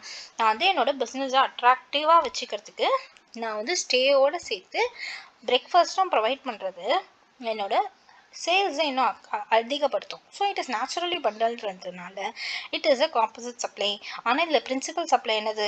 என்னோட ஹோட்டல் சர்வீசஸ், அதாவது நான் ஸ்டே பண்ணுறது தான் வந்து என்னோட பிரின்சிபல் சப்ளைவாக இருக்குது. இப்போ 5-star hotel is booked for the conference of 100 delegates on a lump sum packaging following facilities தராங்க. பிஸ்னஸ் சென்டர் தராங்க, கான்ஃபரன்ஸ் ரூம் தராங்க, room for delegates, fitness room தராங்க, டீ அண்ட் காஃபி தராங்க, பிரேக்ஃபாஸ்ட் ப்ரொவைட் பண்ணுறாங்க, accommodation for the delegates இதெல்லாம் provide பண்ணுறாங்க அப்படின்னா இது காம்போசிட் சப்ளை. ஒருத்தவங்களுக்கு என்னென்ன பேசிக் நீட் தேவைப்படுதோ நாங்கள் ஸ்டே பண்ணுறதுக்கு அதெல்லாம் ப்ரொவைட் பண்ணுறது காம்போசிட் சப்ளை. ஹென்ஸ் பிரின்சிபல் சப்ளைக்கு என்ன ஜிஎஸ்டி ரேட் வருதோ அதுதான் மிச்ச சர்வீசஸ் அண்ட் கூட்ஸ்க்கும் அப்ளிகபிள் ஆகும். இதோட நம்ம காம்போசிட் சப்ளை முடியுது. மிக்ஸ்டு சப்ளைல என்னன்ட்டு பார்க்கலாம். அண்ட் அதோட difference between mixed and composite supply பார்த்தா உங்களுக்கு இன்னுமே நல்லா புரிஞ்சிடும். ஓகே, மிக்ஸ்டு சப்ளை. மிக்ஸ்டு சப்ளைன்றது means 2 or more individual goods and services நம்ம கம்பைன் பண்ணி சேல் பண்ணுறோம். நோ திஸ் வேர்ட் கம்பைன்டு இருக்கீங்க. நம்ம கம்பைன் பண்ணி சேல் பண்ணுறோம் with each other taxable person for the single price தான் அதுக்கு சார்ஜ் பண்ணுறோம். ஆனால் அது வந்து காம்போசிட் சப்ளையில் நமக்கு சார்ஜ் ஆகலை அப்படின்னா அது வந்து மிக்ஸ்டு சப்ளையில் வரும். எக்ஸாம்பிள்ஸ் கொடுத்துருக்காங்க. இந்த சப்ளை ஆஃப் பேக்கேஜ் கன்சைன். ஒரு பேக்கேஜ் கன்சிஸ்ட் இருக்குது, என்ன கண்டென்ட்ஸ் இருக்குது, ஒரு பேக்கேஜ் சப்ளை பண்ணுறாங்க. அந்த பேக்கேஜில் என்ன இருக்குன்னு பார்த்தா canned foods, sweets, chocolates, cakes, dry fruits, aerated drinks, fruit juice, அதை சிங்கிள் ப்ரைஸ் சார்ஜ் பண்ணுறாங்க. அதுக்கு இப்போது ஒரே பேக்கேஜிங்கில் இந்த இவ்வளோ டிஃப்ரென்ஸாக சேல் பண்ணுறோம். நீங்கள் ஒன்று சொல்லுங்கள், ஸ்வீட்டு, சாக்லேட்டு, கேக்ஸு, ட்ரை ஃப்ரூட்ஸ்லாம் தனித்தனியாக விற்க முடியுமா? விற்க முடியாதா? விற்கலாம். ஆனால் இவங்க இதை மிக்ஸ் பண்ணி விற்கிறாங்க. மிக்ஸ் பண்ணி ஒரே டப்பாவில் போட்டு சிங்கிள் ப்ரைஸ் தான் சார்ஜ் பண்ணுறாங்கன்றதுனால இது மிக்ஸ்டு சப்ளையாக வரும். ஸோ இதுக்கு ஜிஎஸ்டி ரேட் என்ன அப்ளிகபிள் ஆகும்? இந்த ஒரு பாக்ஸில் என்னென்ன கூட்ஸ்லாம் போடுறாங்களோ, இந்த கூட்ஸ்லாம் போடுறாங்களே இருக்கிறதுலேயே இதுக்கு ஹையஸ்ட் ரேட். ஃபார் எக்ஸாம்பிள் இந்த சாக்லேட்ஸ்க்கு தான் ஹையஸ்ட் ரேட்டுன்னு வச்சுக்கோங்களேன். அதுதான் இந்த கேக்ஸ்க்கு, ட்ரை ஃப்ரூட்ஸ்க்கு எல்லாத்துக்குமே அப்ளிகபிள் ஆகும் அப்படின்றது தான் சொல்கிறாங்க. Each of this items can be supply செப்பரேட்டாகவும் நம்மளால் சப்ளை பண்ண முடியும். செப்பரேட்டாகவும் நம்ம சப்ளை பண்ணலாம். இதை தனியாக விற்கணும்னாலும் விற்கலாம். And is not depend. இது வந்து இது இப்போ கேக்கையும் சாக்லேட்டும் ஒன்றா கொடுத்தா தான் சாப்பிடுவோம் அப்படின்ட்டுலாம் யாருமே சொல்ல மாட்டாங்க. கொடுத்தாலும் சாப்பிட்லாம், தப்பு இல்லை. ஆனால் அதிக ஜிஎஸ்டி பே பண்ணுறது இருக்கும். Okay, so it is not depend. இப்போது கேக்கையும் இதையும் சேர்த்து தான் விற்கணும்னு அவசியம் இல்லை. ஆனால் அவங்க சேர்த்து விற்கிறாங்க, சிங்கிள் ப்ரைஸும் சார்ஜ் பண்ணுறாங்க. Hence it is mixed supply. It shall not be mixed supply if these items separate நீங்க சேல் பண்ணீங்கன்னா அது mixed supply இல்லை. நீங்க தனியாக சேல் பண்ணீங்கன்னா ஒரு கேக்கு 9% ஜிஎஸ்டினா 9% தான் பே பண்ணுவீங்க. சாக்லேட்டுக்கு 18% ஜிஎஸ்டினா 18% தான் பே பண்ணுவீங்க. ஆனால் இது நீங்கள் ஒன்றா சேர்த்து ஒரே ப்ரைஸில் விற்கிறதுனால எதுக்கு ஹையஸ்ட் ப்ரைஸோ அதை தான் சார்ஜ் பண்ணுவீங்க. Okay, in order to identify the particular product அது மிக்ஸ்டு சப்ளைவோ காம்போசிட் சப்ளைவோ கண்டுபிடிக்கிறதுக்கு first requested is a rule out that supply is a composite supply. அது composite supplyவா இல்லைனா அது mixed supply ஆயிடும் அப்படின்னு சொல்றாங்க. Okay, a supply can be a mixed supply only if it is not a composite supply. Has a corollary, it can be said that the transaction consists of the supply not naturally bundled. This is what I was testing from the initial stage. It is not naturally bundled. Mixed supply is not naturally bundled in the courses of business. Then it is said that the transaction then it would be mixed supply, not naturally bundled. தனித்தனியும் விற்க முடியும், ஆனால் இதை சேர்த்து விற்கிறாங்க அப்படின்றபோது it is comes under mixed supplyல வரும். Once the amenabilities of the transactions of the composite supply is ruled out, composite supply இல்லைனா it would be mixed supplyவா இருக்கும். And highest tax rate is chargeable. Okay, the following illustration is given in the education guidance of CBIC. என்ன பார்த்தோம்? இதுதான் indirect tax எல்லாம் பார்த்தோம். Central board of indirect council இதை பார்த்தோம். First பேஜ்லேயே பார்த்தோம், ஃபர்ஸ்ட் ஆர் செகண்ட் பேஜ்லேயே பார்த்தோம். ரெஃபர்ஸ் டு அஸ் அப்போ அவங்க சென்ட்ரல் இது இன்டைரக்ட் டேக்ஸ் போர்டு சொல்லியிருக்காங்க. Refer to the above point towards a mixed supply. The house is given on the rent. ஒரு floor one floor வந்து ரெண்ட்டுக்கு கொடுத்துருக்காங்க for which is used for the residential and other houses printing press business purpose-காக ஒரு வீட்டை ஒரு floor ரெண்ட்டுக்கு கொடுத்துருக்காங்க. அது வந்து பாதி ரெசிடென்ஷியலுக்கு யூஸ் பண்ணுறாங்க, பாதி பிஸ்னஸ் பர்பஸ்க்கு யூஸ் பண்ணுறாங்க. such rent of this two different purpose is not naturally bundled. Naturally bundled கிடையாது. நீங்கள் வேணும்னா அந்த வீட்டை மொத்தமாகவே நீங்கள் ரெசிடென்ஷியல் பர்பஸ்க்கு எடுத்துக்கலாம், இல்லை மொத்தமாகவே நீங்கள் பிரிண்டிங் ப்ரெஸ்க்கு பிஸ்னஸ் பண்ணுறதுக்கு யூஸ் பண்ணிக்கலாம். ஆனால் நீங்கள் ரெண்டுமே கம்பைன் பண்ணி யூஸ் பண்ணுறீங்க, which is not naturally bundled and therefore single rent deed is executed. ஒரே rent deed, ஒரே rent agreement தான் deedன்றது is a agreement. ஒரே ஒரு deed தான் execute பண்ணிருக்கீங்க அப்படின்னா it is treated as a service comprising entirely for such services attract the highest GST rate எது வருதோ அதுதான் applicable ஆகும். In this case rent for using the residential is negative list. நம்ம வந்து ரெசிடென்ஷியல் பர்பஸ்க்காக ரெண்ட் இருக்காங்க அப்படின்னா it is not taxable under GST. ஆனால் அதுவே வந்து ஒரு கமர்ஷியல் பிளேசஸாக இருந்துச்சுன்னா கமர்ஷியல் பிஸ்னஸ்க்காக ஒரு ரெண்ட் எடுக்கிறாங்க அப்படின்னா இட் இஸ் டாக்ஸபிள். ஆனால் வந்து இதில் ஒன்று டாக்ஸபிள் ஒன்று நான் டாக்ஸபிள் இருக்குது. ரெண்டு ரெசிடென்ஷியல் பர்பஸ்க்கு நான் டாக்ஸபிள், ஆனால் நீங்கள் பிஸ்னஸ் பண்ணுறீங்கன்னா it is taxable. Okay, so இப்போ ரெண்டுமே இருக்காங்களே, அப்போ என்ன ஜிஎஸ்டி வரும் அப்படின்னு பார்த்தா it is a mixed supply and highest rate எது ஃபார் பிஸ்னஸ் பர்பஸ் தான் highest rate that will be chargeable for residential purpose also அப்படின்ற மாதிரி சிபிஐசி சொல்கிறாங்க. Okay, since the later cases attractive highest liability of the services tax amongst the two services bundled together, entire bundle would be treated as renting for the commercial purpose னு treat பண்ணி அதை தான் நமக்கு charge பண்ணுவாங்க. So நம்ம இப்போ composite சப்ளையும் mixed சப்ளையும் உங்களுக்கு புரிஞ்சிருக்கோன்னு நினைக்கிறேன். ஸோ அதோட டிஃப்ரென்ஸ் சொல்கிறாங்க. நேச்சுரலி பண்டல் எது நேச்சுரலி பண்டல்டாக இருக்கும்? காம்போசிட் சப்ளை தான் நேச்சுரலி பண்டல்டு இருக்கும். இது நேச்சுரலாக பண்டல் இருக்காது, இவங்களா எல்லாத்தையுமே சேர்த்து போட்டு விற்பாங்க. ஈச் சப்ளை அவைலபிள் சப்ளை இண்டிவிஜுவலாக பண்ண முடியும். இதில் மிக்ஸ்டு சப்ளையில் சப்ளை இண்டிவிஜுவலாக பண்ண முடியும், ஆனால் இதில் தனித்தனியாக விற்க முடியாது. நீங்கள் பேக்கிங் பிஸ்கெட்டை ஒரு கவர் பிஸ்கெட்டை கையில் கொடுத்துட்டு நீயே போய் பேக் பண்ணிக்கோ அப்படின்ற மாதிரி தனித்தனியாலாம் கொடுக்க முடியாது. பிஸ்கெட்டை பேக் பண்ணி கொடுத்தா தான் வாங்குவாங்க. ஓகே, இதில் ஒன்று ப்ரிடாமினன்ட் சப்ளைவாக இருக்கும். இதில் காம்போசிட் சப்ளை தான், அந்த பிஸ்கெட் தான் ப்ரிடாமினன்ட் சப்ளை. இது எஸ் ஆர் நோ, ஏதாவது ப்ரிடாமினன்ட் சப்ளை இருக்கல இல்லாமையும் போகலாம். Okay, other supplies are ancillary and received because of the predominant supply. இதில் எஸ், இதில் நோ. மற்ற சப்ளைலாம் ப்ரிடாமினன்ட் சப்ளைக்காக தான் வாங்குகிறோம் அப்படியா, அது எதில் வரும்? காம்போசிட் சப்ளையில் தான் வரும். பிஸ்கெட்காக தான் நம்ம வந்து டிரான்ஸ்போர்ட்டேஷன் இன்சூரன்ஸ்லாம் வாங்குகிறோம். ஸோ அதில் ஒன்று ப்ரிடாமினன்ட் சப்ளை. காம்போசிட் சப்ளைக்கு எஸ், மிக்ஸ்ட் சப்ளைக்கு no. Each supplies price separately. இதில் எஸ் ஆர் நோ, இதில் நோ. இங்கே ஒரு டப்பாவில் சிங்கிள் ப்ரைஸ் தான் கொடுப்பாங்க, ஒரே பேக்கிங்கில் சிங்கிள் ப்ரைஸ் கொடுப்பாங்க. சப்ளை டுகெதர், ரெண்டுமே டுகெதராக தான் சப்ளை பண்ணுவாங்க. All supplies can be goods இருக்கலாம், all supply can be services இருக்கலாம், combine of goods and services இருக்கலாம். So this is you are coming to the end of composite supply mixed supply மொத்தம் முடிச்சிட்டோம். And இதில் கொடுத்துருக்காங்க பாருங்கள், questions கொடுத்துருக்காங்க, frequently ask questions. What is the composite supply mixed supply? Difference between two. So நம்ம இங்கே பார்த்து தான் நீங்கள் எழுதுவீங்க. What is the treatment for composite supply and mixed supply? This is important, can be asked in your 2 marks questions also. நம்ம என்ன treatment பண்ணுவோம்? Composite சப்ளைக்கு என்ன டேக்ஸ் ரேட் வரும்? பிரின்சிபல் சப்ளை என்னவோ அந்த டேக்ஸ் ரேட் தான் இது எல்லா சப்ளைக்கும் அப்ளிகபிள் ஆகும். மிக்ஸ்டு சப்ளைக்கு அட்ராக்ட்ஸ் தான் ஹையஸ்ட் டேக்ஸ் ரேட். ஸோ இதுதான் composite supply and mixed supply.